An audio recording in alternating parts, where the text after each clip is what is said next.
സ്തോത്രം ചെയ്യുന്നപ്പ. നന്ദി പറയുന്ന കർത്താവേ യേശുവേ.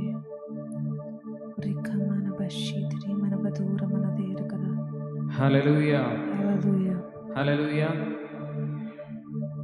നമുക്ക് അല്പസമയം കർത്താവിനെ ആരാധിക്കാം.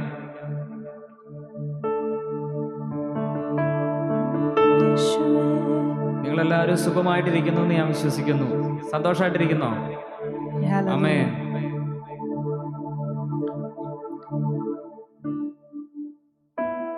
കർത്താവിനെ നമ്മൾ ആരാധിക്കുന്നത് എന്തിനാണെന്ന് നേരത്തെ ഞാൻ ഇവിടെ വർഷിപ്പിന് കയറിയപ്പോഴത്തേക്ക് ഒരിക്കൽ ചോദിച്ചായിരുന്നു. കർത്താവിനെ നമ്മൾ ആരാധിക്കുന്നത് കർത്താവ് ആരാധനയ്ക്ക് യോഗ്യനായതുകൊണ്ടാണ്. ആമേൻ. അതിനുശേഷമാണ് കർത്താവ് നമുക്ക് നൽകി തന്ന ദാനങ്ങളും നമ്മുടെ ഒരവസ്ഥയിൽ കർത്താവ് പല വിധത്തിൽ നമ്മളെ എന്ത് ചെയ്തിട്ടുണ്ട്, കൈ താങ്ങിയിട്ടുണ്ട്. ആമേൻ. യഹോവ റാഫ, യഹോവ നിസി, യഹോവന്റെ ജയകൊടി എന്നൊക്കെ നമ്മൾ പറയില്ലേ. യഹോവ എൽ ഷദായ്. ആമേൻ. ഹല്ലേലൂയ. അപ്പം മഹത്വം, സർവ്വമഹത്വം കർത്താവിന് നമുക്ക് അർപ്പിക്കാം. എല്ലാവരും കണ്ണുകളെ അടച്ച് കർത്താവിന്റെ മുമ്പിൽ പൂർണ്ണമായി സമർപ്പിച്ച്, കർത്താവേ, ഞങ്ങളിപ്പോ കർത്താവിന്റെ സന്നിധിയിലേക്ക് അടുത്തു വരുന്നു. എന്നെ പൂർണ്ണമായി സമർപ്പിക്കുന്നു കർത്താവേ. എൻ്റെ കണ്ണുകളെ, എൻ്റെ ചെവിയെ കർത്താവേ, എൻ്റെ വായെ, നാവിനെ കർത്താവേ, എൻ്റെ ശരീരത്തെ മുഴുവനായി കർത്താവേ ഞാൻ അങ്ങേക്കായി സമർപ്പിക്കുന്നു കർത്താവേ. ആമേൻ. ഹല്ലേലൂയ. കർത്താവിൻ്റെ സന്നിധിയിൽ നമ്മൾ കൈകളെ ഉയർത്തുമ്പോൾ, നമ്മൾ ആരാധിക്കാൻ വന്ന് നമ്മൾ കൈകളെ ഉയർത്തുമ്പോൾ നമ്മുടെ കൈകൾ ശുദ്ധമാണോ എന്ന് ബൈബിൾ ചോദിക്കുന്നുണ്ട് സങ്കീർത്തനങ്ങളിൽ. അപ്പം നമ്മൾ കർത്താവിനെ ആരാധിക്കാൻ വരുമ്പോൾ നമ്മുടെ കൈകൾ എങ്ങനെയായിരിക്കണം? ശുദ്ധിയുള്ളതായിരിക്കണം. നമ്മയും കർത്താവിനെയും തമ്മിൽ അകറ്റി നിർത്തുന്നത് എന്താ? പാപമാണ്. അപ്പം എന്നിൽ എന്തെങ്കിലും പാപമുണ്ടോ എന്നുള്ളത് നമ്മൾ ശോധന ചെയ്ത്, നമുക്കെല്ലാവർക്കും അറിയാം, നമ്മളെല്ലാവരും എക്സ്പീരിയൻസ്ഡ് ആയിട്ടുള്ള ആൾക്കാരാണ്. അപ്പോൾ ദൈവസന്നിധിയിൽ നമ്മൾ വന്നിരിക്കുമ്പോൾ, കർത്താവിനെ ആരാധിക്കാൻ നമ്മൾ വന്നിരിക്കുമ്പോൾ, നമ്മൾ നമ്മെ തന്നെ ശോധന ചെയ്ത് നമുക്ക് എന്തെങ്കിലും കുറവുകളുണ്ടോ കർത്താവേ എന്നുള്ളൊരു എന്താ പറയുന്നത്, അത് നമ്മൾ ചെയ്യണം. കണ്ണുകളെ അടച്ച് കർത്താവിനെ പൂർണ്ണമായി സമർപ്പിച്ച് നമ്മുടെ എന്താ ഞാനിപ്പോൾ പറഞ്ഞതുപോലെ തന്നെ കണ്ണുകളെ, ശരീരത്തെ, നാവിനെ കർത്താവെ ഞാൻ പൂർണ്ണമായി സമർപ്പിക്കുന്നു എന്ന് പറഞ്ഞ് അല്പസമയം കർത്താവിനെ സ്തുതിച്ചാട്ടെ. കർത്താവെ അങ്ങേ സ്തുതിക്കുന്നു, അപ്പോൾ സ്തുതിക്കുന്നു, സ്തുതിക്കുന്നു, സ്തുതിക്കുന്നു, സ്തുതിക്കുന്നു.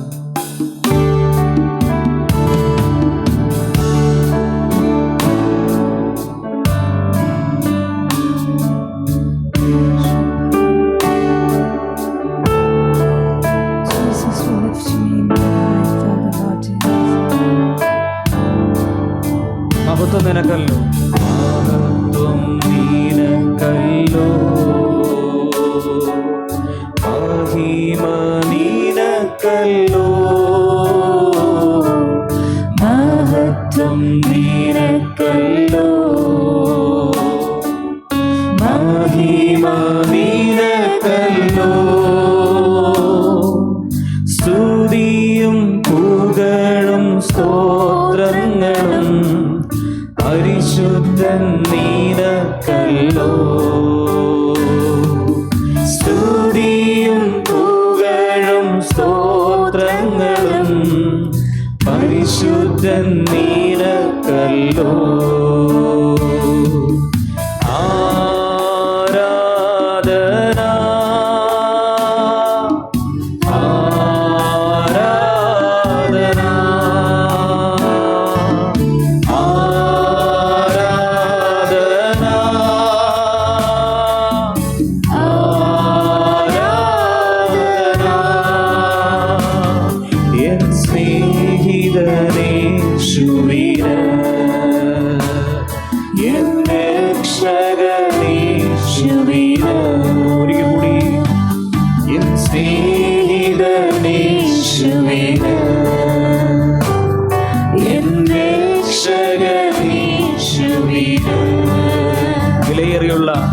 വിലയേറിയുള്ള നിന്റെ രക്തത്താലെ വിടുവിച്ചല്ലോ നീ. വിലയേറിയുള്ള നിന്റെ രക്തത്താലെ വിടുവിച്ചല്ലോ നീ. രാജാക്കളായും പുരോഹിതരായും ഞങ്ങൾ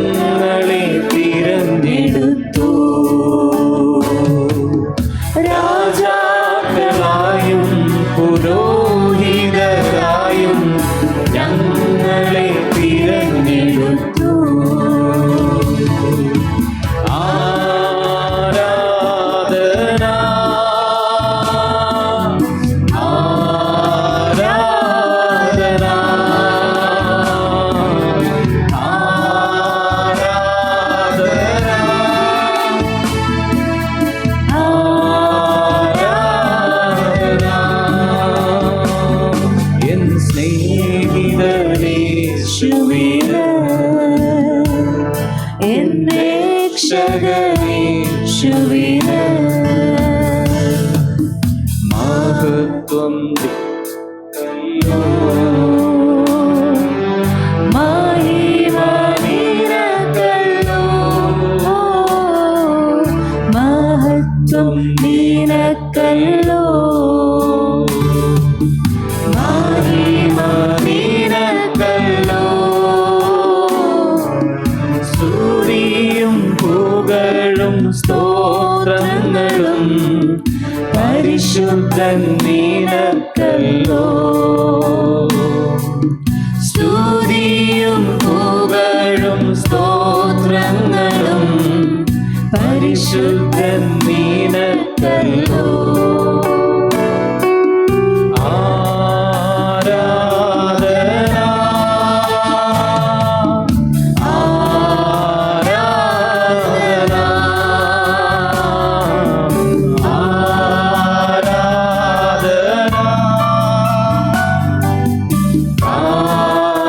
ആരാധന എൻ സ്നേഹിതനേശുവിന് എന്റെ രക്ഷകനേശുവിന് എപ്പോഴുമുള്ള ഇനിയും വരുന്ന ഞങ്ങൾ തൻ രാജാവേ,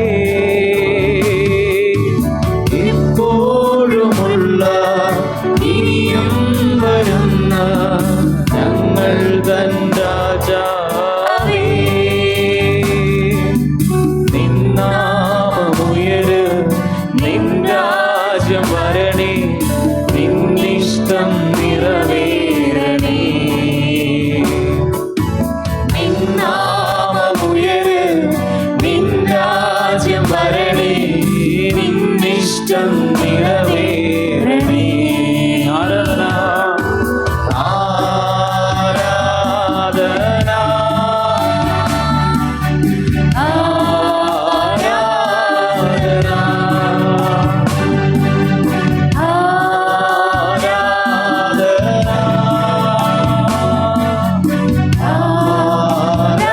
ആരാധന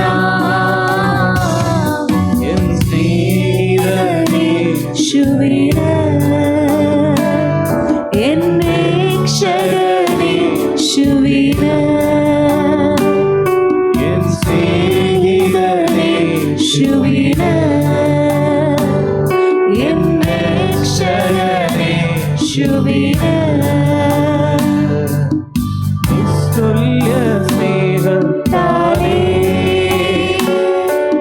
ക്രിസ്തുവേ എന്നെയും നീ നിസ്തുല്യ സ്നേഹത്താലേ ക്രിസ്തുവേ എന്നെയും നീ നിന്മകനാക്കുവാൻ തിന്മകൾ നീക്കുവാൻ പിന്മഹിമ വെടിഞ്ഞു നിന്മകനാക്കുവാൻ തിന്മകൾ നീക്കുവാൻ പിന്മഹിമ വെടിഞ്ഞു. ഹല്ലേലൂയ ആമേൻ. ഹല്ലേലൂയ ഹല്ലേലൂയ ആമേൻ. ഹല്ലേലൂയ.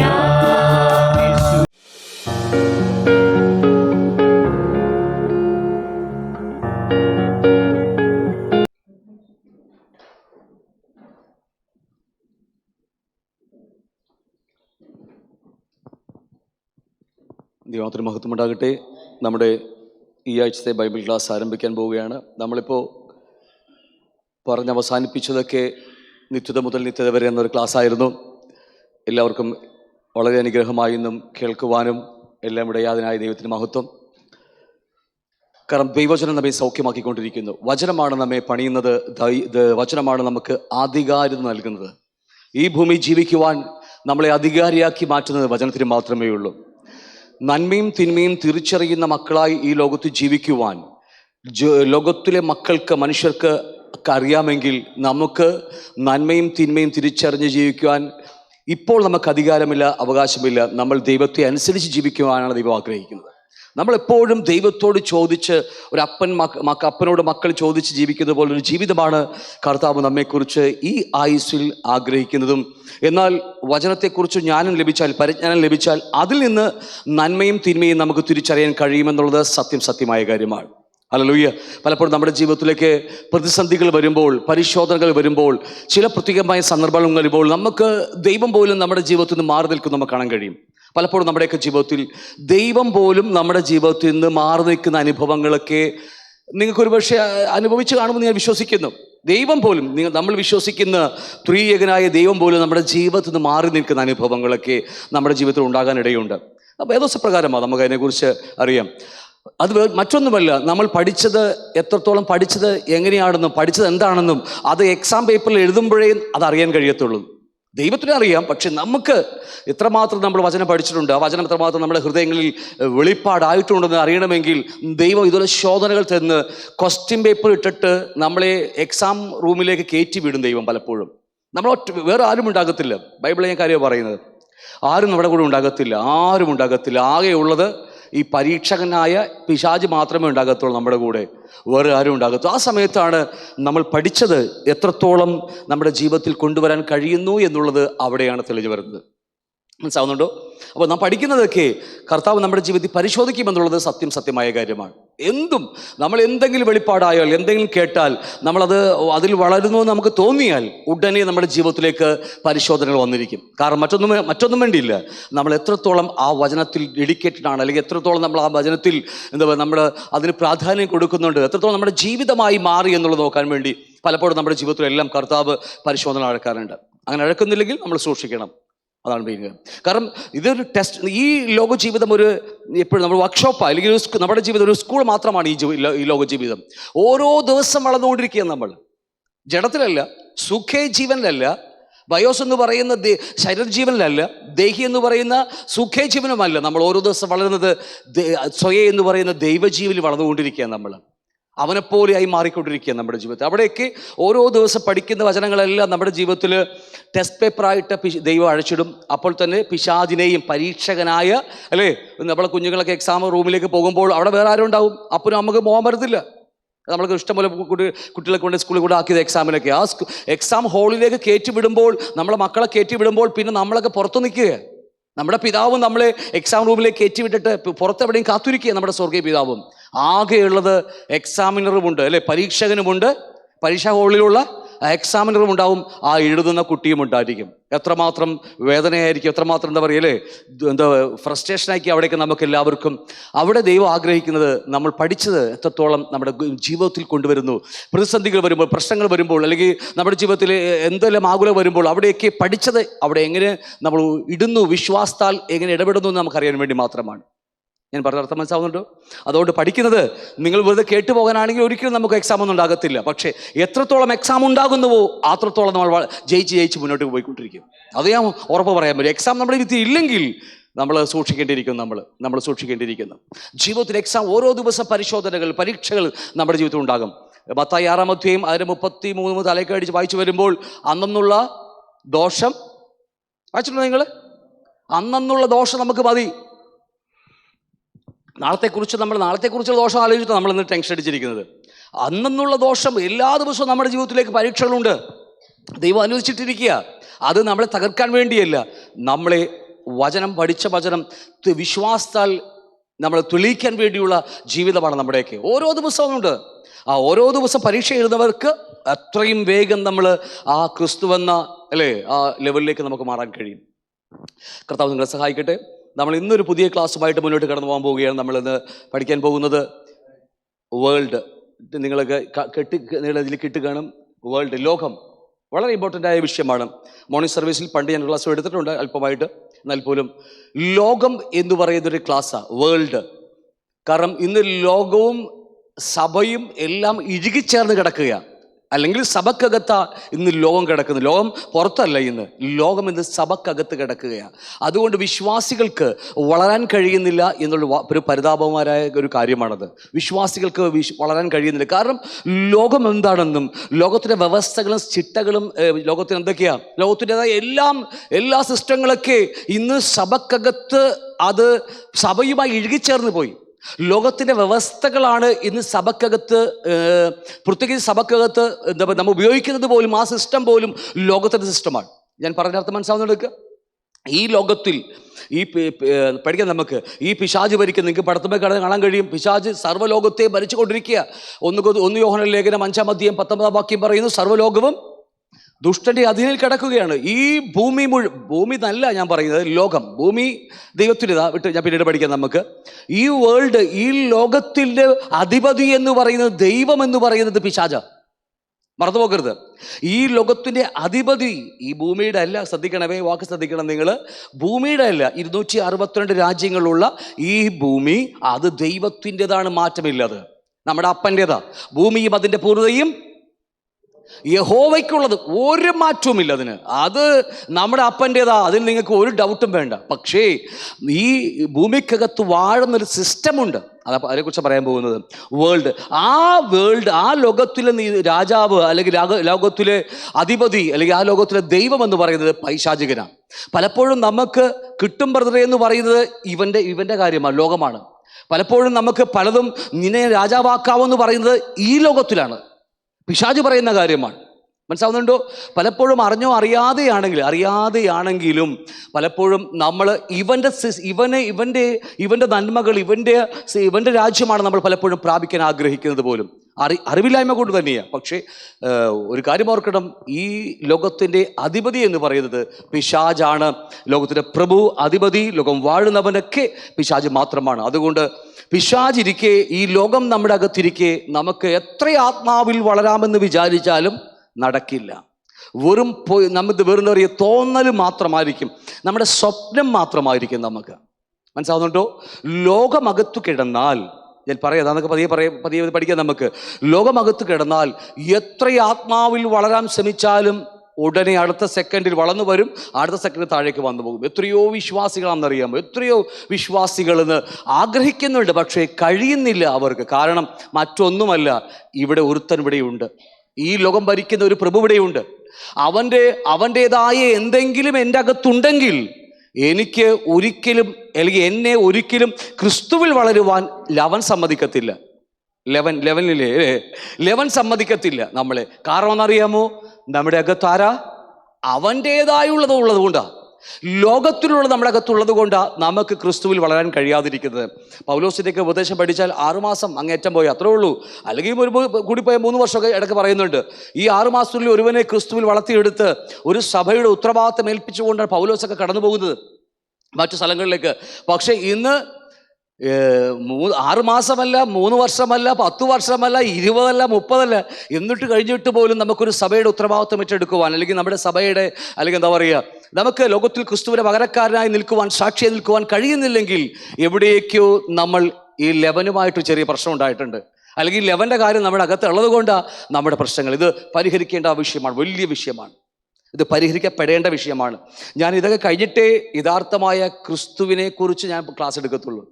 കാരണം നമുക്ക് ഈ നിത്യത, ദൈവരാജ്യം എന്താണെന്ന് അകത്ത് കയറണം. നിത്യത, ദൈവരാജ്യം, നിത്യജീവൻ എന്താണെന്ന് അറിയാത്തിടത്തോളം കാലം എന്തെല്ലാം പറഞ്ഞാലും ഒരു ഗുണം ഉണ്ടാകത്തില്ല. 2, ഈ ലോകം എന്താണെന്ന് ഇതും കൂടി നമ്മുടെ അകത്ത് കയറാത്തിടത്തോളം കാലം നമുക്ക് രക്ഷ, ക്രിസ്തു ആരാണ്, ക്രിസ്തു എന്തിനാണ് ഭൂമിയിലേക്ക് വന്നത്, സഭ എന്തിനാണ് ദൈവം സ്ഥാപിച്ചത്, സഭയുടെ ഉത്തരവാദിത്വം എന്താ, പർപ്പസ് എന്താ സഭയുടേത്, ഒട്ടനവധി ചോദ്യങ്ങളുണ്ട്. സഭയുടെ അടിസ്ഥാനങ്ങളുണ്ട്, സഭയുടെ അടിസ്ഥാന തൂണുകൾ എന്തൊക്കെയാണ്, ദൈവം എങ്ങനെയാണ് ഒരുവനെ വിശ്വാസത്തിൽ വളർത്തിയെടുക്കുന്നത്, ഒരുവൻ്റെ ഈ ക്രിസ്ത്യ ജീവിതം എങ്ങനെയാണ് അവൻ പണിയപ്പെടേണ്ടത്, അവൻ എങ്ങനെയാണ് രക്ഷ പ്രാപിക്കേണ്ടത്, നിത്യരക്ഷ പ്രാപിക്കേണ്ടത്, ഒട്ടനവധി ചോദ്യങ്ങൾ ഒരു സഭയോടുള്ള ബന്ധത്തിൽ എനിക്ക് പറയണമെങ്കിൽ ഈ 2-3 കാര്യങ്ങൾ എനിക്ക് അകത്ത് കയറിയില്ലെങ്കിൽ ഞാൻ പഠിപ്പിക്കുന്ന മുഴുവനും വേസ്റ്റായി തീരും. ഞാൻ ഒരിക്കലും ഫലമില്ലാത്ത ഒരു വൃക്ഷത്തിനും ഞാൻ എന്താ പറയുക വെള്ളം ഒഴിക്കാറില്ല. എനിക്ക് പണ്ടേയുള്ള സിസ്റ്റമാണ്, എൻ്റെ ഒരു കാര്യമാണ്. വളരുമെന്ന് തോന്നിയാൽ മാത്രമേ നമുക്ക് വെള്ളമൊഴിച്ച് വളർത്താൻ കഴിയത്തുള്ളൂ. ഇല്ലെങ്കിൽ പ്രശ്നമെന്ന് വെച്ചാൽ 1 കൊരിന്ത്യർ ലേഖനം 3-ാം അധ്യായത്തിൽ എന്താ പറയുക, പുല്ല് കൊണ്ട് ഒരുപാട് നേടി, വൈക്കോല് കൊണ്ട് ഒരുപാട് നേടി, മരം കൊണ്ട് ഒരുപാട് നേടി. അടുത്തത് പറയൂ, എൻ്റെ കൂടെ ഉണ്ട്, നിങ്ങൾക്ക് വായിച്ചിട്ടില്ല നിങ്ങൾ 3-ാം അധ്യായത്തിൽ 1 കൊരിന്ത്യർ ലേഖനം. വെള്ളി കൊണ്ട് കുറെ നേടി, സ്വർണം കൊണ്ട് കുറെ നേടി, പിന്നെ വിലയേറിയ കല്ല് കൊണ്ട് നേടി. പക്ഷേ തീ വന്ന് ശോധന ചെയ്തപ്പോൾ പുല്ല്, വൈക്കോൽ, മരം കത്തിപ്പോയി. ഇത് ഇവിടുത്തെ കാര്യമില്ല.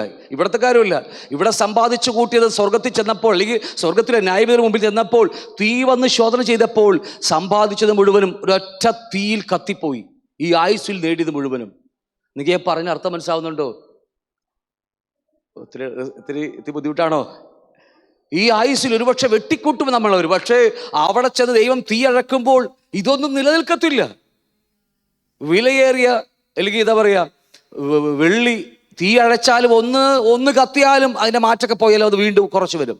സ്വർണ്ണമാണെങ്കിലും തീ വരുമ്പോൾ മാറ്റൊക്കെ ഒന്ന് മാറ്റുക, അല്പം ഒന്ന് പോയാലും വീണ്ടും ആ സ്വർണ്ണം അവിടെ കാണും. പക്ഷേ വിലയേറിയ കല്ല് അങ്ങനെയല്ല.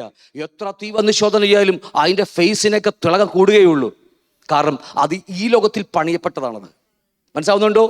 അവിടെ ചെല്ലുമ്പോൾ പണിയപ്പെടാതെ പലതും അവിടെ ചെല്ലുമ്പോൾ തീ വന്ന് ശോധന ചെയ്യുമ്പോൾ എല്ലാം കത്തിപ്പോകും. ഇന്ന് കാണുന്ന, ഇവിടെ പഠിച്ചിട്ടുണ്ട് നിങ്ങൾ, 80% വിശ്വാസികളും ദൈവദാസന്മാരും നരകത്തിലേക്ക് എന്ന് പറയുന്നത് വെറുതെ എഴുതി വെച്ചതല്ല. ഇത് ഞാൻ പറഞ്ഞർത്ഥം മനസ്സിലാവുന്നുണ്ടോ? വെറുതെ എഴുതി വെച്ചതല്ല ഈ പുസ്തകത്തിൽ. ക്രിസ്തുവിന്റെ ഉപദേശമാണതല്ല. ഹല്ലേലൂയ. കാരണം പണിയപ്പെടേണ്ടതുപോലെ പണിയപ്പെട്ടില്ലെങ്കിൽ, ആ നിത്യത നമ്മുടെ ഹൃദയത്തിൽ വീഴുന്നില്ലെങ്കിൽ, ദൈവരാജ്യം നമ്മുടെ ഹൃദയത്തിൽ വീഴുന്നില്ലെങ്കിൽ, നമുക്ക് ഈ ലോകത്തിൽ ഓടി നടന്ന അവസാനം ഒരുപക്ഷെ മരിച്ചു വീണാൽ, ഇവിടെ പാട്ടുകാരൊക്കെ പാട്ട് പാടി, നിങ്ങൾ സമയമാമരകത്തിലൊക്കെ പാട്ട് പാടിക്കൊണ്ട് നല്ല അടക്കമൊക്കെ തരും. ഞങ്ങൾ കുറെ നുണയും പറയും. ഇവർ കാഹളം ധരിക്കുമ്പോൾ അക്ഷയനായി എഴുന്നേറ്റ് വരുന്നൊക്കെ പറഞ്ഞ് ഞങ്ങൾ നുണയൊക്കെ പറയും. പക്ഷേ അകത്ത് ലോകമാണെങ്കിൽ എഴുന്നേറ്റിട്ട് ഒന്ന് എഴുന്നേറ്റ് ഇരിക്കാൻ പോലും കഴിയത്തില്ല. ഞാൻ നിങ്ങൾ പറഞ്ഞതിന് അർത്ഥം മനസ്സിലാവുന്നുണ്ടോ? ഹല്ലേലൂയ. അതുകൊണ്ട് മരണമേ നിന്റെ വിഷമുള്ളവിടെ പറഞ്ഞ് വിളിക്കുന്നില്ല പൗലോസ് കൊരിന്ത്യർ 15-ാം അധ്യായത്തിലൊക്കെ. അവിടെയൊക്കെ ജയിച്ചെഴുന്നേക്കണമെങ്കിൽ ഈ സാധനമൊന്നും നമ്മുടെ അകത്ത് പടിവാതക്കൽ പോലും കാണാൻ പാടില്ല. എന്നോട് ദേഷ്യമൊന്നുമില്ലല്ലോ? ഹല്ലേലൂയ. അതുകൊണ്ട് വളരെ ശ്രദ്ധയോടെ നിങ്ങൾ ക്ലാസ്സിലേക്ക്. വേൾഡ്, ലോകം, അത് ഇൻവിസിബിൾ ഡാർക്ക്നെസ് വേൾഡ് നമ്മുടെ ഞാൻ എഴുതിയിട്ടുണ്ട്. കാണാൻ കഴിയാത്തൊരു ലോകമാണ്. പക്ഷെ ഇപ്പോൾ തന്നെ ഇവിടെയുണ്ട്. ഈ 10-100 ലൈറ്റൊക്കെ ഇട്ട ലൈറ്റിനകത്ത്, 10,000 വാട്ട്സുള്ള ലൈറ്റിനകത്ത് ഇവിടെ തന്നെ ആ ഇരുണ്ട ലോകവുമുണ്ട്, അല്ലേ? ഇതിനകത്ത് തന്നെ ആ ഇരുണ്ട ലോകമുണ്ട്. ഇവിടെ തന്നെ സ്വർഗത്തിൽ പോലും കടന്നു ചെല്ലാൻ ഇപ്പോൾ അനുവാദമുണ്ട്. ആർക്ക്? പിശാചിക ലോകത്തിന്. പൈശാചിക ലോകത്തിന് ഇപ്പോഴും ദൈവസന്നിധി, യഹോവയുടെ സന്നിധിയിൽ കടന്നു ചെല്ലുവാൻ, യോബിന്റെ പുസ്തകം പഠിച്ചാൽ കാണാൻ കഴിയും. ഇപ്പോഴും യഹോവയുടെ സന്നിധിയിൽ കടന്നു ചെല്ലുവാൻ ദൈവം അനുമതി കൊടുത്തിരിക്കുക. അത് ദൈവത്തിന് വേണ്ടിയല്ല, നമുക്ക് വേണ്ടിയാണ്. കാരണം ഞാൻ പണ്ടോട് പറഞ്ഞിട്ടുണ്ട്, നമ്മളിവിടെ ചകടാ കളിച്ചുകൊണ്ടിരിക്കുമ്പോൾ, അല്ലേ, കൊഞ്ഞനം കാട്ടി മിണ്ടിയില്ലെന്ന് പറയുമ്പോൾ അപ്പം തന്നെ നമ്മുടെ പെറ്റീഷൻ അവിടെ എത്തുകയാണ്. ദൈവം അപ്പം തന്നെ ഭൂമിയിലേക്ക് കഴക്കുകയാണ് വരെ. ഹല്ലേലൂയ. നമ്മുടെ നന്മക്ക് വേണ്ടി വെച്ചിരിക്കുക അതെല്ലാം. ഞാൻ പറഞ്ഞ കാര്യങ്ങൾ ഈ കാണാൻ കഴിയാത്ത ഈ ലോകത്തിൽ, പ്രത്യേകിച്ച് മനുഷ്യന് 3 ഭാഗമുണ്ട്: സ്പിരിറ്റ്, സോൾ, ബോഡി. അതിൽ ബോഡി മാത്രമേ 100% ബോഡി മാത്രമേ ഉള്ളൂ. 33.33% മാത്രമേ ഉള്ളൂ കാണുന്ന ലോകത്തിൽ. ബാക്കി 2 സോളും സ്പിരിറ്റും അദൃശ്യ ലോകത്തിൽ ജീവിക്കുന്നതാണ്. നിങ്ങൾ എൻ്റെ കൂടെ ഉണ്ടല്ലോ. പണ്ട് പഠിച്ച ക്ലാസ്സിൽ ട്രിനിറ്റി ഓഫ് മാൻ, അല്ലെങ്കിൽ മാൻ ഇസ് എ ട്രൈയോൺ എന്ന് പറയുന്ന ക്ലാസ്സിലൊക്കെ ഇത് വ്യക്തമായി ആഴത്തിൽ നമ്മൾ ചിന്തിച്ചത് ആ കാര്യങ്ങൾ. മനുഷ്യനെ കുറിച്ച് മനുഷ്യന്റെ 2 ഭാഗവും 66.66% അദൃശ്യ ലോകത്ത് ജീവിക്കുന്ന മനുഷ്യൻ നമ്മളെല്ലാവരും. മറന്നുപോകരുത്. ഇത് മറന്നപ്പോയി നമ്മൾ ക്രിസ്ത്യ ജീവിതത്തിലേക്ക്. കാരണം അവിടെയാണ് നമുക്ക് നേട്ടം വരേണ്ടത്, അവിടെയാണ് ജയജീവിതം വേണ്ടത്, അവിടെയാണ് ജയിക്കുന്നവൻ, ജയാളികൾ വരുന്നത്. അപ്പോൾ ഞാൻ പറയുന്ന കാര്യങ്ങൾ, മനുഷ്യൻ്റെ 2% അല്ലെങ്കിൽ 2% അല്ലെങ്കിൽ 66.66% അദൃശ്യ ലോകത്ത് ജീവിക്കുകയാണ് നമ്മുടെയൊക്കെ. അതുപോലെ തന്നെയാണ് ഞാൻ പറയുന്നത്, ഈ കാണുന്ന ലോകത്തിൽ തന്നെ ഇപ്പോൾ തന്നെ അദൃശ്യമായൊരു മറ്റൊരു ലോകം ഇവിടെ തന്നെയുണ്ട്. അത് വേറെ ആരുടെയല്ല. ഒന്ന് ഇവൻ്റെ ലോകമാണ്, ഈ കാണുന്ന ലെവൻ്റെ ലോകം, അല്ലേ? മറ്റേത് ദൈവത്തിൻ്റെ ഒരു അദൃശ്യമായ ലോകം ഇവിടെയുണ്ട്. ഹല്ലേലൂയ. ദൈവം അനുവദിച്ചിട്ടിരിക്കുക ഇപ്പോൾ. അത് വേറെ ആർക്കും വേണ്ടിയില്ല, നമുക്ക് വേണ്ടിയാണ്. ഹല്ലേലൂയ. ചിലപ്പോഴൊക്കെ ദൈവം നമുക്ക് പിശാചുക്കളെ പോലും തരുന്നത് നമ്മളെ കൊല്ലാനല്ല. ഞാൻ പറഞ്ഞത് എപ്പോഴെപ്പോഴും നിങ്ങളിപ്പോൾ ഉറപ്പിക്കുന്നത്, പലപ്പോഴും പിശാച് നിൽക്കുമ്പോൾ നമുക്ക് പേടിയാണ്. പലപ്പോഴും കർത്താവ് നമ്മെ ഓരോ പിശാചുക്കളെ തരുന്നത് പോലും നമ്മെ അഹങ്കരിക്കാതിരിക്കാൻ വേണ്ടിയാണ്. പൗലോസിനും കൊടുത്തു ഒരു ശൂലം, കുത്തുവാൻ സാത്താൻ്റെ ദൂതനെ തന്നെ. കാരണം നിഗളം പൊങ്ങി വരുമ്പോൾ നിഗളിച്ച് നരകത്തിൽ പോകുന്നതിനേക്കാൾ നല്ലത് നിഗളം വരുമ്പോൾ അപ്പം തന്നെ പിശാച് ഒരു കുത്തുമ്പോൾ നേരെ താഴേക്ക് പോകും, കർത്താവേ എന്ന് വിളിക്കും. അപ്പോൾ ഇതൊക്കെ നമുക്ക് നന്മക്ക് വേണ്ടിയാ. ഒറ്റ കാര്യം, നമ്മളെല്ലാം യേശുവിനെ പോലെ ആയിത്തീർന്ന് ആ സ്വർഗീയ പടിവാതിക്കൽ പോയി നിൽക്കണം, അബ്ബാ പിതാവേ എന്ന് വിളിച്ചുകൊണ്ട്. നമ്മളൊക്കെ മുടിയനായ പുത്രന്മാരാ, മടങ്ങി വന്നു നമ്മൾ. പക്ഷേ ഇന്നും നമ്മുടെ ഹൃദയം ആ അപ്പൻ്റെ ഭവനത്തിലേക്ക് പോയിട്ടില്ല. ഇന്നും പന്നിക്കൂട്ടി തന്നെ കിടക്കുകയാണ്. മുടിയനായ പുത്രനില്ലേ, മുടിയനായ പുത്രൻ, അദ്ദേഹത്തിന് പന്നിക്കൂട്ടിൽ ഇരിക്കുമ്പോൾ മാനസാന്തരം വന്നു, ശരി തന്നെയാ. പക്ഷേ മാനസാന്തരം വന്നു, അപ്പൻ്റെ വീട് കൊള്ളാം, അപ്പൻ്റെ വീട്ടിൽ വേലക്കാര് ബിരിയാണി കഴിച്ച് ജീവിക്കും എന്നൊക്കെ പറഞ്ഞ് അവൻ നല്ല ചിന്തയൊക്കെ ചിന്തിക്കുന്നുണ്ട്, നല്ല കാര്യമാണ്. ഞാനിവിടെ പന്നികളുടെ വാളവര കഴിക്കുന്നു എന്നൊക്കെ പറയുന്നുണ്ട്. പക്ഷേ ആ മുടിയനായ പുത്രൻ അവിടെ ഇരുന്നു കൊണ്ട്, പന്നിക്കൂട്ടിൽ ഇരുന്നു കൊണ്ട് ഇതൊക്കെ ഓർക്കുകയാണെങ്കിൽ വല്ല ഗുണമുണ്ടോ? അവിടെ ഒരു സ്റ്റെപ്പ് എടുത്ത് വെക്കുകയാണ് നമ്മുടെ ജീവിതത്തിലേക്ക്. നിങ്ങൾ ഇവിടെ ഉണ്ടോ? ആ സ്റ്റെപ്പ് എടുത്ത് എങ്ങോട്ടാ സ്റ്റെപ്പ് എടുത്ത് വെച്ചത് അവര്? കേട്ടില്ല. പിതാവിന്റെ ഭവനത്തിലേക്ക് നമ്മുടെ ഹൃദയം തിരിക്കുകയാണിന്ന്. നമ്മൾ രക്ഷിക്കപ്പെട്ടവരാ, നമുക്ക് പിതാവുണ്ടെന്നൊക്കെ മനസ്സിലായി, സ്വർഗമുണ്ടും നമ്മുടെ കാത്തൊരു പിതാവ് ഇരിക്കുന്നു, നമ്മുടെ കർത്താവ് വരാൻ പോകുന്നതൊക്കെ നമുക്കറിയാം. പക്ഷേ നമ്മുടെ ഹൃദയം ഓരോ ദിവസം പിതാവിൻ്റെ ഭവനത്തേക്ക് തിരിയുന്നില്ലെങ്കിൽ, പിതാവിൻ്റെ ഭവനം ലാക്കാക്കി ഓടുന്നില്ലെങ്കിൽ നമ്മൾ പന്നിക്കൂട്ട് തന്നെയാ. എത്രയൊക്കെ ഞാൻ പറഞ്ഞതിന് അർത്ഥം മനസ്സിലാവണ്ടോ നിങ്ങൾക്ക്? അപ്പം അതുകൊണ്ട് ഈ ലോകം ഇട്ടുകൊണ്ടാണ് പിശാച് നമ്മെ തകർത്തുകൊണ്ടിരിക്കുന്നത്. പല കാര്യങ്ങളുണ്ട്, അതിലൊരു കാര്യമാണ് ലോകം. ഈ ലോകം ഇട്ടുകൊണ്ടത് ഇത് ഇപ്പോഴും ഇവിടുത്തെ അദൃശ്യമായ, നമ്മൾ വിചാരിക്കും പിശാച് ഇവിടെ ഇല്ലെന്ന്. പിശാച് ഇവിടെ തന്നെയുണ്ട്. നമ്മുടെ ആരാധന മുറുകിയാലും പിശാച് അവിടെ തന്നെയുണ്ട്, ഇവിടെ തന്നെയുണ്ട്, അല്ലേ? നമ്മുടെ ആരാധന മുറുകി വന്നാലും, അല്ലേ, മാത്തപ്പാട്ട് അന്യഭാഷ ആരാധിച്ചാൽ അവൻ ഇവിടെ തന്നെയുണ്ട്. അവൻ അവിടെ തന്നെ മാത്രമല്ല, പലപ്പോഴും ഇതിനകത്തും ഉണ്ട്. പിന്നെ എവിടെ, അല്ലേ? ഞാൻ പറഞ്ഞത് മനസ്സിലാവുന്നുണ്ടോ? പണിയപ്പെടാത്ത, നമ്മൾ മനസാന്തരപ്പെടാത്ത, നമ്മുടെ മനസ്സിനകത്ത് ഇന്നും പണിപ്പുരിയായ അവൻ്റെ, അതുകൊണ്ട് സ്ട്രോങ് ഹോൾഡ് എന്നൊക്കെ പറയും നമ്മൾ. അവൻ്റെ മറവിടം പലപ്പോഴും വേറെ അമ്പലോ പള്ളിയോ, അല്ലേ, ശവപ്പറമ്പൊന്നും അല്ല അവൻ്റെ മറവിടം ഇതിനകത്താ. നമ്മുടെ അദൃശ്യലോകമായ സോളിൻ്റെ പല ഭാഗങ്ങളിൽ, മനസ്സിലൊക്കെ അവൻ്റെ അദൃശ്യലോകത്തിൽ അവൻ മറഞ്ഞു കിടക്കുകയാണ് ഇപ്പോഴും. പലപ്പോഴും നമുക്ക് ഇന്ന് സൗഖ്യമാകാതിരിക്കുന്നത് നമ്മുടെ ഈ ലോകത്തിൽ, ഞാനത് ബന്ധപ്പെടുത്തി പറയാത്, പിന്നീട് പഠിക്കും, ഇവന്റെ ലോകത്തിലാണ്. നമ്മുടെ സോൾ എവിടെ ഇരിക്കുന്ന അറിയാമോ നിങ്ങൾക്ക്? അദൃശ്യ ലോകത്തിലാണ്. ആ ലോകം നമുക്ക് ദൈവം ഭരിക്കാൻ തന്നതാണ്, പിന്നീട് പഠിക്കും. അവിടെ ഭരിക്കുവാൻ ഏൽപ്പിച്ച നമ്മളത് സാത്താന് കൈമാറിയതാ. ഇന്ന് അവൻ ഭരിച്ചുകൊണ്ടിരിക്കുക. നമുക്ക് നമ്മുടെ സോളിനെ പിടിച്ചില്ലെങ്കിൽ, നമ്മൾ മനസ്സിനെ നമ്മൾ പണിതെടുത്തില്ലെങ്കിൽ, അവൻ്റെ പണിപ്പുരയും അവൻ്റെ വാസസ്ഥലം, സ്ട്രോങ് ഹോൾഡ്, അവൻ്റെ മറവിടമായി മാറും നമ്മളൊക്കെ. ചില ആൾക്കാരെയൊക്കെ ചില വിഷയത്തിൽ തൊട്ടാലുണ്ടല്ലോ അവർ വയലൻ്റ് ആവും. നമുക്കറിയാം, എല്ലാത്തിനും വയലൻ്റ് ആകത്തില്ല. ഒരുപക്ഷെ ദയയുള്ളവരായിരിക്കും, കരുണയുള്ളവരായിരിക്കും, എല്ലാം ഉണ്ടായിരിക്കും, മിനിസ്ട്രി ഒക്കെ ഉണ്ടായിരിക്കും. പക്ഷെ ചില മേഖലകളിലൊന്ന് തൊട്ടു നോക്കിയാൽ നമ്മൾ അവരുടെ ദേഹിയിലേക്ക് ആപ്പ വയലൻ്റ് ആവും. കാരണം അതിനകത്ത് എന്തുണ്ട്? സ്ട്രോങ് ഹോൾഡ്, അല്ലെ, പിശാചിന് മറവിടമുണ്ട്. നമുക്ക് നല്ലോണം അറിയാം. ആ പർട്ടിക്കുലർ ഏരിയ നമ്മൾ തൊട്ടാൽ മതി, നമുക്ക് പെട്ടെന്ന് അറിയാൻ കഴിയും നമുക്കത്. കാരണം അവിടെ സൗഖ്യമായിട്ടില്ല. സൗഖ്യം നമുക്ക് ആവശ്യമാണ്. അതുകൊണ്ട് വളരെ ശ്രദ്ധയോടെ നിങ്ങൾ ഈ ക്ലാസ് കേൾക്കണം. വേൾഡ് ഇതൊരു ഡാർക്ക്നെസ്, നമ്മൾ പണ്ട് പഠിച്ചിട്ടുണ്ട്, നിത്യമായ ലൈറ്റിൻ്റെ അല്ലേ നിത്യതയും. നമ്മൾ കഴിഞ്ഞ ആഴ്ച പറഞ്ഞില്ലേ, ഡാർക്ക്നെസ് ആയ രണ്ട് നിത്യതയാണ് നമുക്ക്, അല്ലേ? നിത്യത സ്വർഗത്തിലുമുണ്ട്, നരകത്തിലുമുണ്ട്. എവർലാസ്റ്റിംഗ് ഡാർക്ക്നെസ്സും ഉണ്ട്, എവർലാസ്റ്റിംഗ് ലൈറ്റുമുണ്ട്. രണ്ടും നിത്യതയാണ്. നിത്യത എന്ന് പറയുമ്പോൾ രണ്ട് നിത്യത, നരകവും നിത്യമാണ്, സ്വർഗവും നിത്യമാണ്. അപ്പം അതുകൊണ്ട് നമുക്ക് മുന്നോട്ട് കടന്നു പോകാം. ഈ വേൾഡിൻ്റെ അധിപതി എന്ന് പറയുന്നത് പോലും പിശാചിൻ്റെ വാസസ്ഥലമാണ്. അത് വേറെ ആരുടെയുമല്ല, ദൈവം പോലും ഇതിൻ്റെ അധിപതിയല്ല. ദൈവത്തിൻ്റെ കണ്ണിലല്ല ഈ ലോകം ഇരിക്കുന്നത്. ലോകം ഒരിക്കലും ദൈവം സൃഷ്ടിച്ചതുമല്ല. എൻ്റെ വാക്ക് ശ്രദ്ധിക്കണം. ദൈവം ഭൂമിയെ മാത്രമേ സൃഷ്ടിച്ചിട്ടുള്ളൂ, ലോകത്തെ ദൈവം സൃഷ്ടിച്ചതല്ല.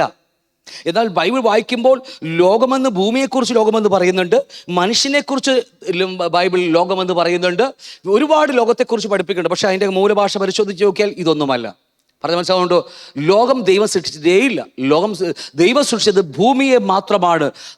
പിന്നീട് പഠിക്കാം, വരുന്ന ആളുകൾ നമ്മൾ അതിനെക്കുറിച്ചൊക്കെ പഠിക്കും. ഞാൻ ചിന്താവിഷയം മാത്രം പറഞ്ഞു പോകുക. ഇത്ര നിങ്ങൾക്ക് പറഞ്ഞ ബേസ് ഫൗണ്ടേഷൻ ഇട്ടോ പറഞ്ഞ മനസ്സിലായോ? അപ്പം അതുകൊണ്ട് ലോകം ദൈവം സൃഷ്ടിച്ചതല്ല, അത് മനുഷ്യന് കൊടുത്തതാണെങ്കിലും മനുഷ്യൻ വീണുപോയിട്ട് പിശാചിൻ്റെ പക്കലേക്ക് ഏൽപ്പിച്ചു കൊടുത്താണ്. അതുകൊണ്ട് നമുക്ക് ക്ലാസ്സിലേക്ക് കടക്കാം. നമുക്ക് ഒരു നിമിഷം ഒന്ന് പ്രാർത്ഥിക്കാം. എന്തായാലും ലോകത്തെക്കുറിച്ച് പഠിക്കാൻ പോവുകയാണ് നമ്മൾ. ഒരിക്കലും അത് പഠിക്കുവാൻ അവൻ സമ്മതിക്കത്തുമില്ല. കാരണം ഇതറിഞ്ഞാൽ ലോകത്തെ വെറുക്കാൻ തുടങ്ങിയാൽ അവൻ പിശാചിനെ ജയിച്ചിരിക്കുന്നു എന്ന് നമുക്കറിയാൻ കഴിയും. വെളിപ്പാട് ദിവസം 12-ാം അധ്യായം 11-ാം വാക്യം പറയുന്നു, അവർ കുഞ്ഞാന്റെ രക്തം ഹേതുവായും തങ്ങളുടെ വായിലെ സാക്ഷ്യ വചനത്താലും അവർ അവനെ ജയിച്ചു.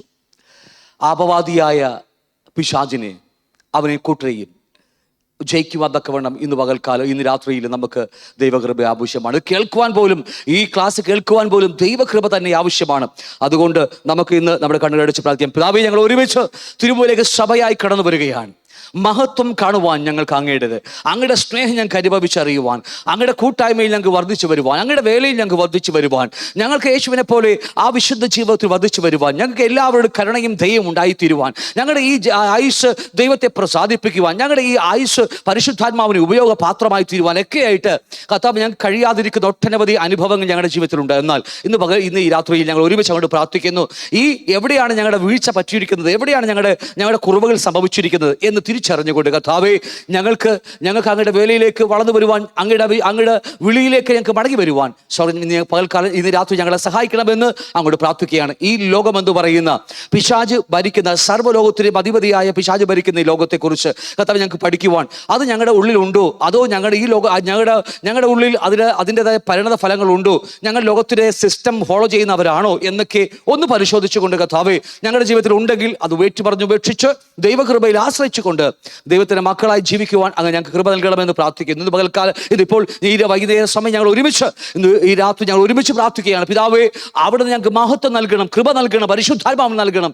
അങ്ങയുടെ ഈ വചനം കേൾക്കുവാൻ ഞങ്ങളെ എതിരായി നിൽക്കുന്ന ഒരു കോട്ട, ഒരു പൈശാചിക ലോകം ഞങ്ങളുടെ നടുവിലുണ്ട്. ഉറക്കം കൊടുക്കുവാൻ ഇടയുണ്ട്, ഞങ്ങളെ ക്ഷീണം കൊടുക്കുവാൻ ഇടയുണ്ട്, ഞങ്ങൾക്ക് വ്യത്യസ്തമായി എഴുന്നേറ്റ് പോകാൻ ഞങ്ങളെ പ്രേരിപ്പിക്കുന്ന ഒട്ടനവധി കർത്താവേ ഒരുപാട് കാര്യങ്ങൾ ഞങ്ങളുടെ ജീവിതത്തിൽ കടന്നു വന്നേക്കാം. അതിനെതിരെ ജയിച്ചുകൊണ്ട്, പോരാളിയായി ഞങ്ങൾക്ക് കർത്താവ് ജയിച്ചുകൊണ്ട് ഈ വചന ക്ലാസ്സുകൾ കേട്ട് ഞങ്ങൾക്ക് ആ ലോകത്തെ ജയിച്ചടക്കി എഴുന്നേറ്റ് കർത്താവിന് പ്രസാദകരമായി ചെയ്യുവാൻ തക്കവണ്ണം അങ്ങയുടെ ആത്മാവ് ഞങ്ങളെ ഇന്ന് ഓരോ ഹൃദയത്തെയും മൂടുന്ന കൃപക്കായി സ്തോത്രം ചെയ്യുന്നു. എല്ലാ ഹൃദയങ്ങളെയും പരിശുദ്ധാത്മാവ് നിയന്ത്രിക്കുന്ന കൃപക്കായി നന്ദി പറയുന്നു. അടിയനെയും അങ്ങയുടെ കരങ്ങളിലേക്ക് ഏൽപ്പിക്കുന്നു.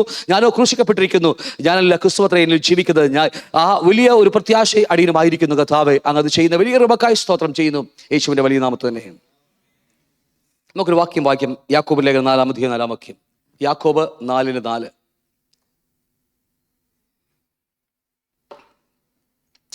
വ്യഭിചാരിണികളായുള്ളവരെ, ലോകസ്നേഹം ദൈവത്തോട് ശത്രുത്വമാകുന്നു എന്ന് നിങ്ങൾ അറിയുന്നില്ലയോ? ആകയാൽ ലോകത്തിന്റെ സ്നേഹിതനാകുവാൻ ഇച്ഛിക്കുന്നവരെല്ലാം ദൈവത്തിന്റെ ശത്രുവായിരിക്കുന്നു. വളരെ ഇമ്പോർട്ടൻ്റ് ആയ വേദവാക്യമാണ്. ഞാൻ ഈ ഒരു വാക്യം തന്നെ എടുക്കാൻ കാരണം ഒട്ടനവധി ഇന്ന് രാവിലെ മുതൽ ഇന്നലെ മുതൽ ഞാൻ തിരിച്ചു മറിച്ച് ഒരുപാട് വാക്യം നോക്കിയിട്ടും ഇത് തന്നെ എൻ്റെ മനസ്സിലേക്ക് വീണ്ടും കർത്താവ് തരുന്നത്.